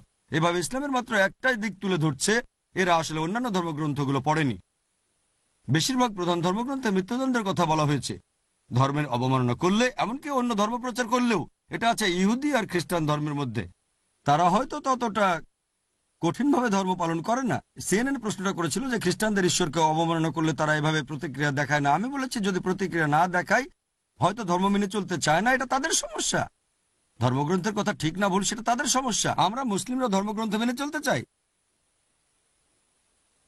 তাহলে আমরা যদি আমাদের ধর্মগ্রন্থ মেনে চলতে চাই, আপনাদের সমস্যা কোথায়? এখন আপনি যদি বাক স্বাধীনতার কথা বলেন, ইসলাম ধর্ম বাক স্বাধীনতার পক্ষে, তবে এখানে সীমা আছে কিছুটা।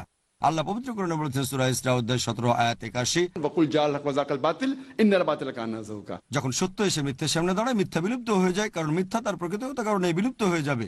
আমরা অবশ্যই সত্য কথা বলবো, তবে তার মানে এই না যে কাউকে অপমান করবেন। সত্যি হলে আমরা তার পক্ষে, কিন্তু সত্যি না হয়ে যদি কুৎসা রটানো হয়, যদি অভিযোগ হয়, হয়তো কোনো মহিলার শালীনতা নিয়ে অভিযোগ, শুধুমাত্র অভিযোগ করা কোন রকম প্রমাণ ছাড়া, এটা ইসলাম ধর্মে হারাম।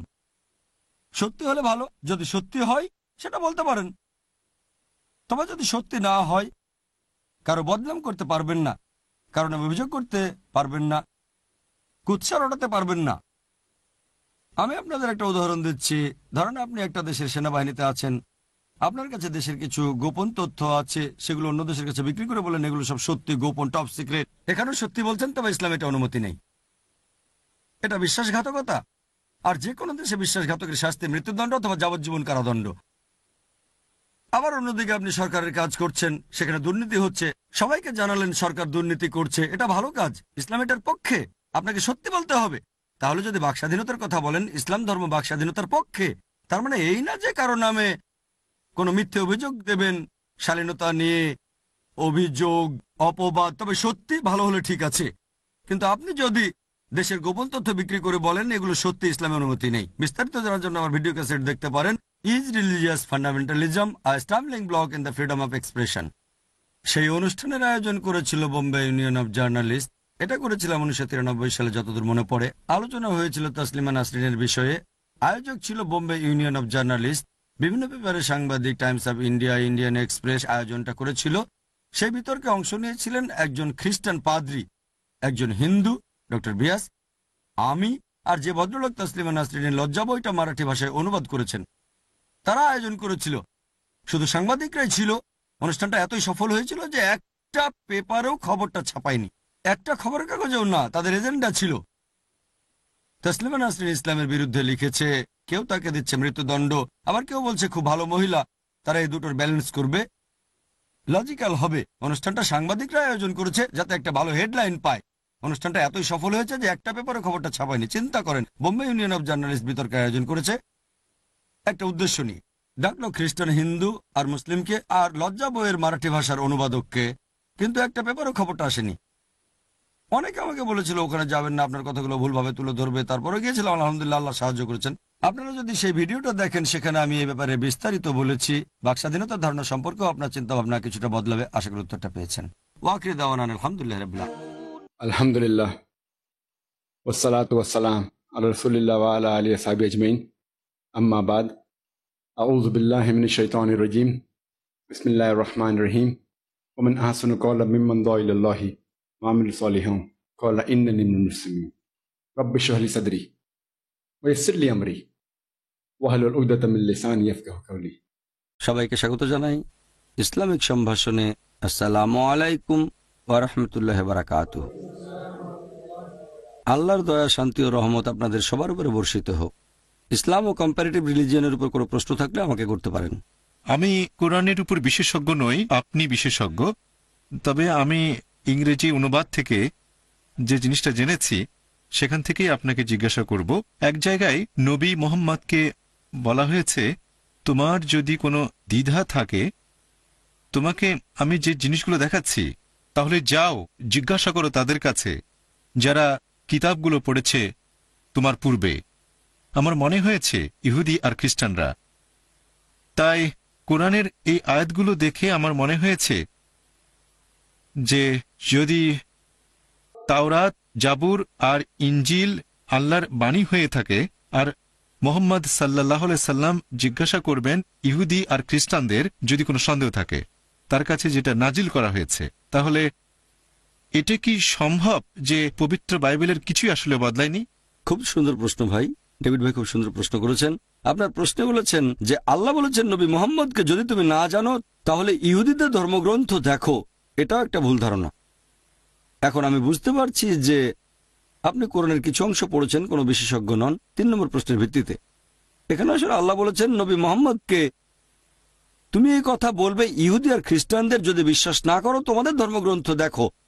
আল্লাহ এটা নবী মোহাম্মদের উদ্দেশ্যে বলছেন না। আল্লাহ বলছেন নবী মোহাম্মদকে যে তুমি বলো ইহুদিদের, বলো খ্রিস্টানদের এই আইনে যদি বিশ্বাস না করো তাহলে তোমাদের ধর্মগ্রন্থ দেখো। কেন? কারণ এটা হচ্ছে লাস্ট টেস্টামেন্ট। এখানকার কিছু অংশ ছিল ওল্ড টেস্টামেন্টে আর নিউ টেস্টামেন্টে। যেহেতু এটা আল্লাহর সর্বশেষ আসমানি কিতাব, এখানে তওরাত এবং ইঞ্জিলের কিছু অংশ আছে।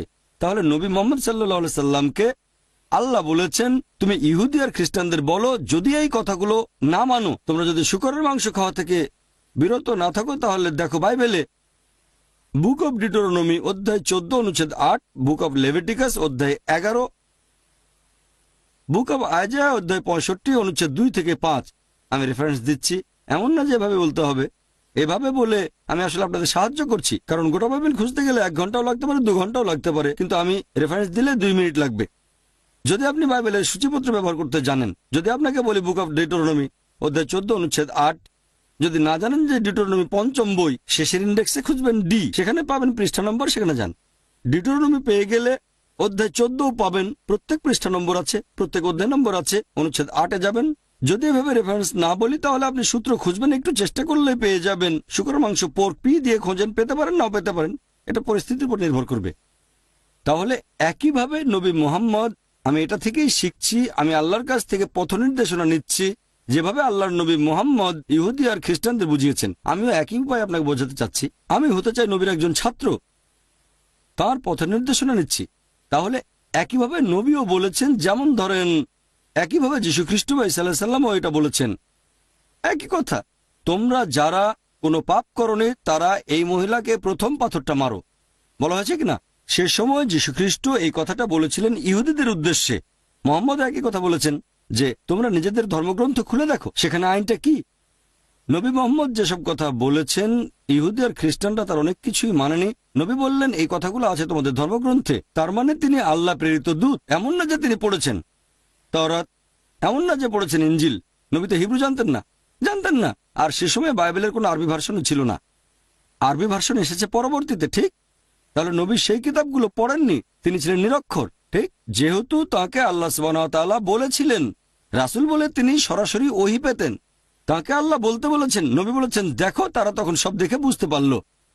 তাহলে আমাদের নবী মোহাম্মদ সে সময় ইহুদি আর খ্রিস্টানদের যেভাবে বুঝিয়েছিলেন, আমিও চেষ্টা করছি এটা ছোট্ট পরিসরে সেখানে পৌঁছানোর। আমি বোঝাতে চাচ্ছি আপনাকে যে ভাই, যদি এই কথাগুলো ভুল মনে হয়, কোরআনকে ভুলে যান। আপনি কোরআনকে বিশ্বাস করেন না, পাশে সরিয়ে রাখেন। তারপর আপনি যদি বাইবেলকে ঈশ্বরের বাণী বলে মনে করেন, তাহলে কি বাইবেল মেনে চলবেন? আপনি বাইবেলকে ঈশ্বরের বাণী বলে মনে করেন, হ্যাঁ বা না? হ্যাঁ, বাইবেল বলছে শুকরের মাংস খেও না, শুকরের মাংস খান। এটা তো পুরনো নিয়ম। উত্তর হতে পারে হ্যাঁ অথবা না, অথবা বাইবেলে এরকম কিছু বলেনি। আমাকে একটু বলতে দেন। শিওর, বলেন আপনি। আমার জানা মতে নবী মোহাম্মদ এর জীবদ্দশাতেই সেখানে কিছু জিনিস একটা সময় পর্যন্ত সেগুলো হালাল ছিল, তারপর সেটাকে হারাম করা হয়েছে, অথবা যেটা হারাম ছিল সেটাকে হালাল করা হয়েছে। এরকম তো অনেক সময় হয়েছে। তাই খ্রিস্টানরা, আমরা বিশ্বাস করি যে ইসরায়েলের লোকদের জন্য, ইহুদিদের জন্য যখন আল্লাহ প্রেরণ করেছিলেন মুসা নবীকে, আমরা বিশ্বাস করি তাদের জন্য শুকুর হারাম ছিল, আর সেজন্যই এই কথাটা তাওরাতে আছে। ভাই, কোনো একটা প্রতিষ্ঠানে আপনাকে যদি কোনো নির্দেশ দেওয়া হয়, আপনি দেখবেন নির্দেশটা দিচ্ছে কে। উচ্চ কর্তৃপক্ষের নির্দেশটা থাকবে সবার উপরে। যেমন ধরেন ক্লাসে টিচার ছাত্রদের কিছু নির্দেশ দিলেন, প্রিন্সিপাল সে নির্দেশটা বদলে দিলেন, তার সে ক্ষমতা আছে। তবে প্রিন্সিপালের নির্দেশকে বদলানোর ক্ষমতা টিচারের নেই। তাহলে প্রত্যেকটা ধর্মে উচ্চ কর্তৃপক্ষের কথায় নিয়ম বদলাতে পারে, নিম্ন কর্তৃপক্ষ নয়। পবিত্র কোরআন পড়লে দেখবেন সেখানে বলা হয়েছে যেগুলো নিষিদ্ধ করা হয়েছিল ইহুদিদের জন্য কোরআনে আছে। যেমন ধরেন ষাঁড়ের চর্বি, ইহুদিদের জন্য হারাম ছিল, তোমাদের জন্য হালাল। কে বলেছেন? সর্বোচ্চ কর্তৃপক্ষ আল্লাহ। আমি জানি আপনি বাইবেলের কোন জায়গার কথা বলছেন। সেন্ট পিটার একটা স্বপ্ন দেখলেন। কি আমি ঠিক বলেছি? Saint Peter? হ্যাঁ, পিটার। ঠিক বলেছেন। পিটার একটা স্বপ্ন দেখলেন যে তিনি খাবারের টেবিলে আর শুকরের মাংস খাচ্ছেন। এটা ছিল স্বপ্নের একটা ঘটনা। যীশুখ্রিস্টের যে কোনো শিষ্য, এমনকি যদি সেন্ট পলও হয়, যিনি ছিলেন যীশুখ্রিস্টের স্বঘোষিত একজন শিষ্য, তারা কিন্তু কেউ যীশুখ্রিস্টের উপরে নন। যীশুখ্রিস্ট তার নিজের মুখেই বলেছেন, গসপেল অফ ম্যাথিউ অধ্যায় নম্বর 5 অনুচ্ছেদ 17 থেকে 20, মনে করো না আমি আগের নবীগণের আইন বাতিল করতে এসেছি। আমি বাতিল করতে আসিনি, সম্পূর্ণ করতে এসেছি। যতদিন আকাশমণ্ডলী আর পৃথিবী থাকবে, একটা ক্ষুদ্র কোনো আইনের ফাঁক গলে যেতে পারবে না, সবই পূরণ করা হবে। তোমাদের মধ্যে যে এই আইনগুলোর সামান্য কিছু অংশ লঙ্ঘন করবে, সামান্য ক্ষুদ্রাতি ক্ষুদ্র যে আইনগুলোর সামান্য কিছু লঙ্ঘন করবে আর অন্যদের তা শেখাবে, সে স্বর্গের রাজ্যে প্রবেশ করতে পারবে না। আর যে আইনগুলো মেনে চলবে, অন্যদেরও শেখাবে, সে স্বর্গের রাজ্যে প্রবেশ করবে। যদি না তোমাদের ন্যায়নিষ্ঠতা লেখক আর ফরিসীদের ন্যায়নিষ্ঠতার চেয়ে বেশি হয়, তাহলে তোমরা কোনোভাবেই স্বর্গের রাজ্যে প্রবেশ করতে পারবে না। তাহলে যীশুখ্রিস্ট তার নিজের মুখেই বলেছেন, আগের নবীদের আইন বাতিল করতে আসিনি, সম্পূর্ণ করতে এসেছি। একটা ক্ষুদ্র কণাও আইনের ভাগ গলে যেতে পারবে না, সবই পূরণ করা হবে। তোমাদের মধ্যে যদি কেউ একটা আইন ভাঙে, একেবারে ক্ষুদ্রাতি ক্ষুদ্র, সে স্বর্গের রাজ্যে প্রবেশ করতে পারবে না। এই কথাগুলো এভাবে পাবেন রেড লেটার বাইবেলে। রেড লেটার বাইবেলে আপনি আশা করি চেনেন। রেড লেটার বাইবেলের নাম শুনেছেন? মাশাআল্লাহ, ভালো, আলহামদুলিল্লাহ, খুব ভালো। আল্লাহ আপনাকে রহমত করুন। রেড লেটার বাইবেল হচ্ছে সেই বাইবেল, যারা জানেন না তাদের বলছি, এখানে লাল অক্ষরে সেই কথাগুলো লেখা আছে যেগুলো যীশুখ্রিস্ট তার নিজের মুখে বলেছেন। কারণ বাইবেলের সব কথাই যীশুখ্রিস্টের নিজের মুখের কথা নয়। পবিত্র কোরআনে যা আছে তার সবকিছুই 100%। ক্ষুদ্রাতি ক্ষুদ্র কণাও মানুষের লেখা নয়, আল্লাহর ওহী। আর রেড লেটার বাইবেলে যে কথাগুলো ঈশ্বরের বাণী নিউজ পেপারে ছাপালে, সেটা হবে মাত্র একটা পৃষ্ঠা, খুব বেশি হলে 2টা কলাম, সামান্য পার্সেন্টেজ। এগুলো আছে নিউ টেস্টামেন্টে, ওল্ড টেস্টামেন্টে কিছু নেই। আর নিউ টেস্টামেন্টে প্রধানত গসপেলগুলোতে আছে, এবারে সামান্য কিছু আছে অ্যাক্টসে, সামান্য। আপনারাও বুঝতে পারবেন এটা গোটা বাইবেলের খুব সামান্য একটা পার্সেন্টেজ। আর এই লাল অক্ষরের কথাগুলোই যীশুখ্রিস্টের নিজের মুখের কথা। কালো অক্ষর লাল অক্ষরের নিয়মকে বদলাতে পারে না, কারণ লাল অক্ষরগুলো যীশুখ্রিস্টের মুখের কথা, কালো অক্ষরগুলো বলেছেন অন্য কেউ, হয়তো যিশুর শিষ্য অথবা ঐতিহাসিক অথবা XYZ বা অন্য যে কোনো কেউ। কালো অক্ষর কখনোই লাল অক্ষরের নিয়ম বদলাতে পারবে না। কেন? লাল অক্ষরগুলো যীশুখ্রিস্টের নিজের কথা। যদি না মনে করেন যে পল, পিটার, থমাস এরা যীশুখ্রিস্টের উপরে না। আমাদের ইসলাম ধর্মেও আমরা এক আল্লাহকে বিশ্বাস করি, নবী মোহাম্মদ সাল্লাল্লাহু আলাইহি সাল্লামকে বিশ্বাস করি, তারপর রয়েছেন নবীর সাহাবাগণ, আপনাদের অ্যাপোস্টল, আমাদের সাহাবাগণ। যীশুখ্রিস্টের বেশ কিছু শিষ্য ছিলেন, নবী মোহাম্মদ সাল্লাল্লাহু আলাইহি সাল্লামেরও কিছু সহচর ছিলেন, তবে সাহাবা উপরে নন। যদি আমাকে দেখান একজন সাহাবী নবী মোহাম্মদের বিপক্ষে বলেছেন, সে কথাটা ফেলে দেন। নবী মোহাম্মদ 1 নম্বরে মানুষের মধ্যে, আল্লাহর পরে নবী মোহাম্মদ 1 নম্বর, তারপর রয়েছেন সাহাবাগণ। এরকম বিভিন্ন স্তর আছে। কোন সাহাবীর কথা আমাদের নবীর কোন নিয়মকে বদলাতে পারবে না, কখনো না। প্রত্যেকটা ধর্মেই বিভিন্ন স্তর থাকে। আল্লাহর বাণীকে কোন নবী বা রাসূল বদলাতে পারবেন না। কোন সাহাবীর কথা নবীর বলা কোন নিয়মকে বদলাতে পারবে না। আপনি যেটার কথা বলছেন সেটা নিচের স্তরে ঠিক না বেঠিক পরে আলোচনা করা যাবে। আপনার কথা ঠিক না বেঠিক সেটা আলাদা ব্যাপার। তর্কের খাতিরে মানলাম আপনি ঠিক, যে কথাগুলো বলেছেন এখন সেটা কালো অক্ষর। ঠিক, কালো অক্ষর লাল অক্ষরের নিয়মকে বদলাতে পারবে না। আপনি যদি বাইবেলের উপর বিশেষজ্ঞ হন তাহলে এটা জানা থাকবে আপনার। যদি বাইবেল বিশেষজ্ঞ না হন, অন্য কেউ আপনাকে বলল, তাহলে প্রশ্নের তৃতীয় অংশটার উত্তর দিলাম। এখন মূল প্রশ্নটা ছিল এই 3টার ভিত্তিতে। আমাকে কিছু না, না, বলতে দিন। আপনাকে আরো সময় দেব। আগে উত্তরটা শেষ করি। প্রথমে উত্তরটা দেই, তারপর বলবেন কোনো সমস্যা নেই, অন্য দর্শকদের চেয়ে আপনাকে বেশি সুযোগ দেবো। আপনি আমাদের অতিথি ভাই, আপনি অতিথি, আপনার সাথে কথা বলতে ভালো লাগবে। প্রথমে আপনার উত্তরটা দেই।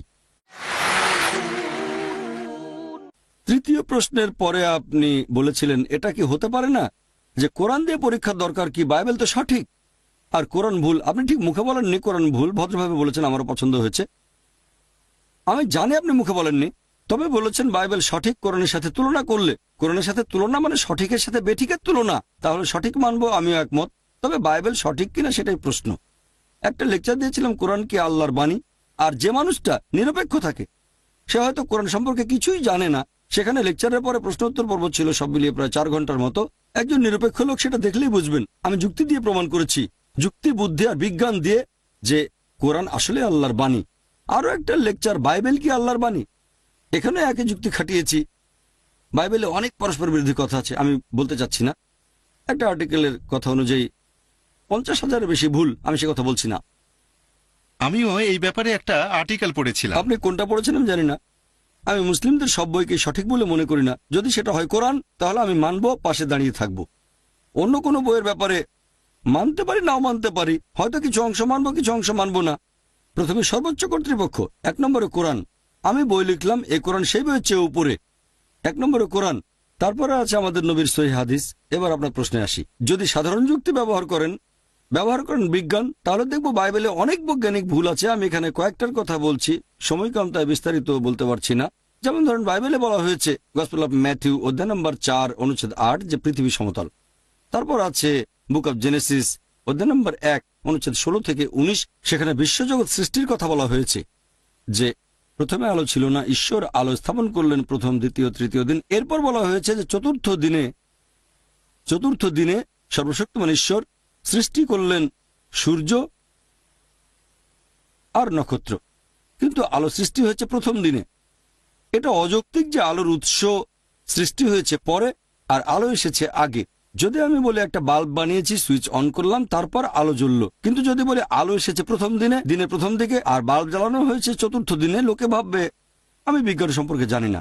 এছাড়াও বলা হয়েছে পৃথিবী সৃষ্টি করা হয়েছিল তৃতীয় দিনে আর গাছপালা, কিন্তু সূর্য সৃষ্টি হয়েছে চতুর্থ দিনে।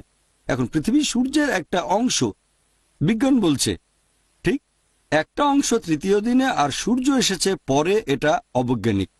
এছাড়াও বাইবেলে দেখবেন বুক অব জেনেসিসে অধ্যায় নম্বর 1 অনুচ্ছেদ 16 থেকে 19 বলা হয়েছে সর্বশক্তিমান ঈশ্বর দুটো আলো সৃষ্টি করলেন, বড় আলো সূর্য দিনকে শাসন করবে আর ছোট যে আলোটা চাঁদ রাতকে শাসন করবে। আর অরিজিনাল ভাষাতে যেভাবে বর্ণনা করা হয়েছে মনে হবে এটা চাঁদের নিজস্ব আলো। পবিত্র কোরআন বলছে সূরা ফুরকান অধ্যায় 25 আয়াত নম্বর 61 যে সূর্যের আলো তার নিজস্ব আলো আর চাঁদের আলো হচ্ছে প্রতিফলিত আলো। যখন বিজ্ঞানীরা পড়েন পবিত্র কোরআন আর বাইবেল, তারা কোরআনের সাথে একমত হবেন, বাইবেলের সাথে নয়। চাঁদের আলো তার নিজস্ব আলো নয়। আগেকার দিনে কয়েকশো বছর আগে মানুষ মনে করত চাঁদের আলো তার নিজস্ব আলো। এখন আমরা জানি চাঁদের আলো তার নিজস্ব আলো নয়, এটা প্রতিফলিত আলো। এভাবে আমরা একের পর এক অনেক ভুল বের করতে পারি। এরকম কয়েকশো বৈজ্ঞানিক ভুল আছে। ওই বিতর্কের সময়টা কম ছিল আর এখানে সময়টা আরো কম। বাইবেলের 38টা বৈজ্ঞানিক ভুলের কথা বলেছিলাম ডক্টর উইলিয়াম ক্যাম্বেলকে, আমার দেখা সবচেয়ে সেরা খ্রিস্টান বক্তা বিজ্ঞান আর বাইবেলের উপর। ঠিক, তিনিও একজন মেডিকেল ডাক্তার, তারপর পিএইচডি। তিনি খুব বিখ্যাত লোক বা বিখ্যাত ছিলেন। আর সেই সময় অনেক আমেরিকানকে দেখেছি যখন তারা কোনো মুসলিমকে ফাঁদে ফেলতে চায় তখন এই বইটা দেখায়, দেখো কোরআনে কত বৈজ্ঞানিক ভুল আছে, বাইবেলে কোনো বৈজ্ঞানিক ভুল নেই। যে মানুষগুলো এই ব্যাপারটা সম্পর্কে জানে না হয়তো শুনে মুগ্ধ হবে অথবা উত্তর দিতে পারবে না। তাই আমি এখান থেকে গেলাম শিকাগোতে, আমেরিকার শিকাগোতে, সেখানে একটা বিতর্ক করলাম আলহামদুলিল্লাহ, আর আল্লাহর দয়ায় সেখানে আমি সফল হয়েছিলাম। সেটা আপনি দেখতে পারবেন ইনশাল্লাহ। এই বিতর্কের একটা ভিডিও সিডি আপনাকে দেওয়া হবে। এছাড়াও খ্রিস্টান ও ইসলাম সাদৃশ্য, সেজন্য আমি বলবো যে এটা কি সম্ভব, এটা কি হতে পারে বাইবেল বদলায়নি? হ্যাঁ, অবশ্যই হতে পারে, তবে এই বাইবেল না। আপনি বুঝতে পারবেন যখন দেখবেন যে বাইবেলের মধ্যে অনেক গাণিতিক ভুল আছে। যোগ করে দেখবেন বাইবেলে ভুল আছে। গাণিতিক ভুল মানে একই কথা বলা হয়েছে দুই জায়গায়, কিন্তু সংখ্যা আলাদা, পরস্পর বিরোধী। এখানে 2000, ওখানে 3000, অনেক ভুল, একটা না, অনেক কিছু সংশোধন করা যায়। আমি জানি যদি 10,000 ভুল বের করা হয় হয়তো 50% বা 80% সংশোধন করা যাবে, তবে কয়েকশো ভুল কিছু করা যাবে না। আমি সেগুলো পড়েছি। কয়েকশো ভুল আপনি সব ধরনের যুক্তি খাটালেও হবে না। আমি সেগুলোকে যাচাই করে দেখেছি। মাশাআল্লাহ, আমি অনেক দেশে গেছি, কথা বলেছি যারা বিশেষজ্ঞ। আমি বিশেষজ্ঞ নই, সামান্য ছাত্র। এখন এই অংশগুলোকে সংশোধন করা যাবে না। অনেক বৈজ্ঞানিক ভুল, তারপর ঐতিহাসিক ভুল। আমরা যদি আল্লাহর দেওয়া এই মাথাটা ব্যবহার করি আর যাচাই করে দেখি তাহলে এটা মানতে পারবো না যে বাইবেল আল্লাহর বাণী। যদি কোরআনকে যাচাই করি তাহলে মানবো। এজন্য আপনি দেখবেন আমার ক্যাসেট ইনশাল্লাহ। এবার চাইলে আপনি আবার প্রশ্ন করতে পারেন। কয়েকটা জিনিস পরিষ্কার করতে চাচ্ছি। আমি আপনার সাথে বিতর্ক করতে চাচ্ছি না। করতে পারেন, কোনো সমস্যা নেই। আমি করতে পারবো না কারণ আপনি অনেক জানেন। আমি কোনো বিতর্ক করতে চাচ্ছি না। আমি আসলে চাচ্ছি শিখতে। আমার ধারণা এখানে সবাই এসেছেন জানতে আল্লাহ সম্পর্কে। তাহলে আমি আপনার কাছ থেকে শিখলাম বা আপনি আমার কাছ থেকে শিখলেন, সেটাই ভালো। আর আমি আপনাদের সবার উদ্দেশ্যেই বলছি, ব্যক্তিগতভাবে আমি শুকরের মাংস খাই না। শ্রদ্ধা দেখানোর জন্য। তবে আমার মনে হয় লাল অক্ষরে হয়তো কারণটা বলা আছে পবিত্র বাইবেলে, যে এখানকার খ্রিস্টানরা কেন এটা করছে। কারণটা হয়তো শুধুই কালো অক্ষর না। আর ঈসা আলাইহিস সালামও এই কথাও বলেছেন, মানুষ মুখে যে খাবার গ্রহণ করে সেটা তার আত্মাকে দূষিত করতে পারে না, তবে আমাদের মনের মধ্যে পাপে ভরা যে চিন্তাগুলো আসে সেগুলো আমাদের আত্মাকে দূষিত করে। আর যেহেতু হযরত ঈসা আলাইহিস সালাম এই কথাগুলো বলেছেন, আমরা খ্রিস্টানরা মনে করি তিনি সব খাবারকে হালাল করেছেন। তোমরা যে খাবার খাও সেটা তোমাদের আত্মাকে দূষিত করতে পারে না। তাহলে আপনি এটার সাথে একমত নাকি যে বাইবেলের লাল অক্ষরে কারণটা বলা হয়েছে যে খ্রিস্টানরা কেন এটা মনে করে যে মুসা নবীর সময়ে আল্লাহ শূকরের মাংস নিষিদ্ধ করেছিলেন, আর পরবর্তীতে হযরত ঈসা আলাইহিস সালাম সেটাকে করে দিলেন হালাল তার অনুসারীদের জন্য? তাহলে আমি বলি, আমি আপনার সঙ্গে একমত। আপনি বিতর্ক করতে চাচ্ছেন না, আমিও বিতর্ক করতে চাচ্ছি না, শিখতে চাচ্ছি। যদি আমাকে বোঝাতে পারেন যে আমি ভুল কোনো কথা বলেছি, তাহলে আমি নিজেকে তখনই শুধরে নেব। যদি বুঝতে পারি সেটাই সত্যি, তাহলে মেনে নেব। একটা উদাহরণ দিচ্ছি। ধরেন ভুল করে বললাম 2 + 2 = 5। না ভাই, 2 + 2 = 5 না, 4 হবে। আমাকে প্রমাণ করে দেখালেন, ধন্যবাদ ভাই। বলবো জাযাকাল্লাহ, আল্লাহ আপনাকে পুরস্কার দিন, আমরা সেটা মেনে নেব। তবে আমি বললাম 2 + 2 = 4, আরেকজন বলল না 5, তখন তাকে বলবো 2 + 2 = 4, 5 হবে না, আপনি ভুল করছেন। আমি তাকে শুধরে দেব, যার কথা সঠিক সেটাই মেনে নেব। এবার আপনার প্রশ্নে আসি। খুব সুন্দর যুক্তি যে বাইবেলে আছে যীশু খ্রিস্ট বলেছেন, তোমরা যে খাবার খাও সেটা তোমাদের আত্মাকে দূষিত করে না, দূষিত করে মনের চিন্তা। আমি তর্কের খাতিরে আপনার কথাটা মানলাম, তাহলে সেটা পরস্পর বিরোধী হবে। আগে যেটা বলেছিলাম, গসপেল অফ ম্যাথিউ অধ্যায় নম্বর 5 অনুচ্ছেদ 17 থেকে 20, ভেবো না আমি নবীগণের আইন বাতিল করতে এসেছি, এটা তাহলে ভুল। তার মানে যীশু খ্রিস্ট মিথ্যে কথা বলছেন। নাউজুবিল্লাহ, আল্লাহ ক্ষমা করুন, আমরা এই কথা মানি না। তিনি মিথ্যে বলতে পারেন না। যদি আপনি আইনের সামান্য অংশ লঙ্ঘন করেন, আইন কি? শূকরের মাংস খাবেন না। যখন এরকম দুটো বক্তব্য থাকবে, আমরা দুটোই মেনে চলার চেষ্টা করব। তার মানে অন্যান্য যেসব খাবার খাচ্ছেন সমস্যা নেই, তবে শূকরের মাংস খাবেন না। কেন? কারণ গসপেল অফ ম্যাথিউ অধ্যায় 5 অনুচ্ছেদ 17 থেকে 20 বলা হয়েছে আইনের সামান্য ক্ষুদ্রতম অংশ লঙ্ঘন করা যাবে না। একই কথা আছে কোরআনে। কোরআনের এরকম অনেক আয়াত আছে যেখানে বলা হয়েছে যে এই খাবারগুলো হারাম। তার মানে এই না যে শুধু এই 4টাই হারাম, আরেকটা হারাম করা হয়েছে হয়তো অন্য জায়গায়। এরকম একটা বলেছিলাম মৃত জন্তু, রক্ত এবং শূকরের মাংস। আরেক জায়গায় বলা হয়েছে মদপান করা হারাম। এখন আপনি কোরআনের মাত্র একটা আয়াত নিয়ে বলতে পারবেন না যে এটা সম্পূর্ণ ইসলাম। ঠিক, যেটাকে হারাম বলা হয়েছে সেটা হারাম, তারপর বলা হয়েছে অন্য সব খাবার হালাল। আর এখানে আমরা দেখতে পাচ্ছি যে খ্রিস্টানদের বাইবেলে লাল অক্ষর বলছে, আমি নবীগণের আইন সম্পূর্ণ করতে এসেছি, একটা বাতিল করতে আসিনি। যদি তোমাদের মধ্যে কেউ সেই আইনের সামান্য অংশ লঙ্ঘন করো, তাহলে সে স্বর্গের রাজ্যে যেতে পারবে না। যিশুর অন্যান্য কথাগুলো এই কথাগুলোর বিরুদ্ধে যেতে পারে না। তা না হলে যীশু খ্রিস্ট বা ঈসা আলাইহিস সালাম মিথ্যে কথা বলেছেন, নাউজুবিল্লাহ, আমরা সে কথা মানি না। তাহলে আমরা যীশু খ্রিস্টকে নিচে নামিয়ে দিয়ে পল বা পিটারকে উপরে তুলব না, না, করা যাবে না, এটাই আইন। তাই এক্ষেত্রে আমরা বলবো যে যেহেতু পল বা পিটার কিছু বলেছিলেন বা থমাস কিছু বলেছিলেন, আমরা কি যীশু খ্রিস্টের কথার বিরুদ্ধে যাব? আমি বলবো না। আমরা বলবো পল, পিটার, থমাস যা বলুক সেটা ভুল। আমরা যদি চাই তাহলে এভাবে সংশোধন করে নিতে পারি। যদি এই কথাটা সেখানে না থাকতো, গসপেল অফ ম্যাথিউ অধ্যায় 5 অনুচ্ছেদ 17 থেকে 20, যদি এটা না থাকতো যে সামান্য আইনও ভেঙো না, হয়তো একেবারে শিওর না, হয়তো তখনও বিরুদ্ধে যুক্তি দেখাতে পারতাম। এখানে সময় কম, তাই প্রথমেই দিলাম টেক্কা। হয়তো এটা না থাকলে বলতাম খুব ভালো, আপনার কথা মেনে নিলাম আমি। কিন্তু যেহেতু অনুচ্ছেদ আছে, গসপেল অফ ম্যাথিউ অধ্যায় 5 অনুচ্ছেদ 17 থেকে 20, যদি তোমাদের মধ্যে কেউ সামান্য আইন লঙ্ঘন করে, তাহলে সে স্বর্গের রাজ্যে প্রবেশ করতে পারবে না। তার মানে পারবেন না কোন অবস্থাতে না, সেটা পল বলুক অথবা থমাস বলুক বা পিটার বলুক বা অন্য যে কেউ বলুক। বুঝতে পারছেন? যুক্তি খাটালে আপনি সেটা বুঝতে পারবেন। আপনি যেটা করছেন, পলকে উপরে উঠাচ্ছেন। আপনি মানে আমি বলছি কিছু খ্রিস্টান, আপনারা মানে খ্রিস্টানরা যিশুর শিষ্যকে উপরে উঠাচ্ছেন, এভাবে বলছেন যে যীশু খ্রিস্ট, আল্লাহ মাফ করুন, মিথ্যে বলছেন। আমি এটা মানতে পারছি না। এভাবে আপনি বিভিন্ন ধর্মের মধ্যে একটা তুলনা করতে পারেন। এরকম তুলনার উপর ভিত্তি করে আমরা যেটা বলি, যদি খ্রিস্টান বলতে তাদের বোঝানো হয় যারা যীশু খ্রিস্টের নির্দেশগুলো পালন করে, তাহলে মুসলিমরা আমরা খ্রিস্টানদের চেয়ে অনেক বেশি খ্রিস্টান। শুকরের মাংস না খেলে আপনাকে অভিনন্দন জানাই। হয়তো যখন এই অডিটোরিয়াম থেকে বের হবেন, মদ পান করার অভ্যাস থাকলে সেটা বাদ দিয়ে দেবেন। যদি আপনি যীশু খ্রিস্টের উপাসনা করে থাকেন, হয়তো যখন অডিটোরিয়াম থেকে বের হবেন তখন থেকে যীশু খ্রিস্টের উপাসনা করা বন্ধ করে দেবেন। আমি আল্লাহর কাছে দোয়া করছি আপনাকে আমাকে যেন তিনি পথ দেখান। শুনে খুব ভালো লেগেছে যে অডিটোরিয়ামে আসার আগে আপনি শুকর মাংস খাননি। হয়তো আমার লেকচার শোনার পরে মদ পানের অভ্যেস থাকলে সেটাও বাদ দিয়ে দেবেন। যদি আপনি যীশু খ্রিস্টের উপাসনা করে থাকেন, হয়তো অডিটোরিয়াম থেকে বের হয়ে উপাসনা করবেন না, কারণ আপনাকে প্রমাণ দেখিয়েছি। অথবা যেতে পারেন আপনার স্টাডি রুমে অথবা কোনো লাইব্রেরিতে, রেফারেন্সগুলো চেক করবেন। তারপর দেখবেন যে হ্যাঁ, ওই লোকটা যে কথাগুলো বলেছিল, ওই যে হালকা পাতলা লোকটা, মাথায় টুপি, চশমা, হালকা দাড়ি, হ্যাংলা পাতলা, সে রেফারেন্স দেয়। লোকটা যা বলেছিল তা ঠিক। আজকে থেকে যীশু খ্রিস্টের উপাসনা করবো না, তারপরও তাকে শ্রদ্ধা করব, তাকে ভালোবাসবো, তাকে সম্মান করব। আমি পড়ে দেখবো বাইবেল, যেখানে আছে পরবর্তীতে একজন নবী আসবেন, তার নাম হবে নবী মোহাম্মদ সাল্লাল্লাহু সাল্লাম। আমি সেই বই পড়ে দেখবো। এভাবে আমরা সবাই সত্যের কাছাকাছি আসবো। আল্লাহর কাছে দোয়া করছি আপনাকে আমাকে যেন তিনি পথ দেখান। আশা করি উত্তরটা পেয়েছেন। আপনাকে অনেক ধন্যবাদ। আপনাকেও ধন্যবাদ। হ্যাঁ, ওনাকে 2টো ভিসিডি দিয়ে দেন। এই সিডিগুলো দেখবেন ভাই, 2টো ভিসিডি। একটা হচ্ছে আমার লেকচার খ্রিস্টান ধর্ম ও ইসলামের মধ্যে সাদৃশ্য, সেখানে রেফারেন্সগুলো পাবেন। সবাই তো মনে রাখতে পারে না। হ্যাঁ ভাই বলেন। কোনো ব্যাপারে প্রশ্ন থাকলে পরে জিজ্ঞাসা করব। অবশ্যই অবশ্যই জিজ্ঞেস করবেন। ওয়া আখিরি দাওয়ানা আলহামদুলিল্লাহি রাব্বিল আলামিন।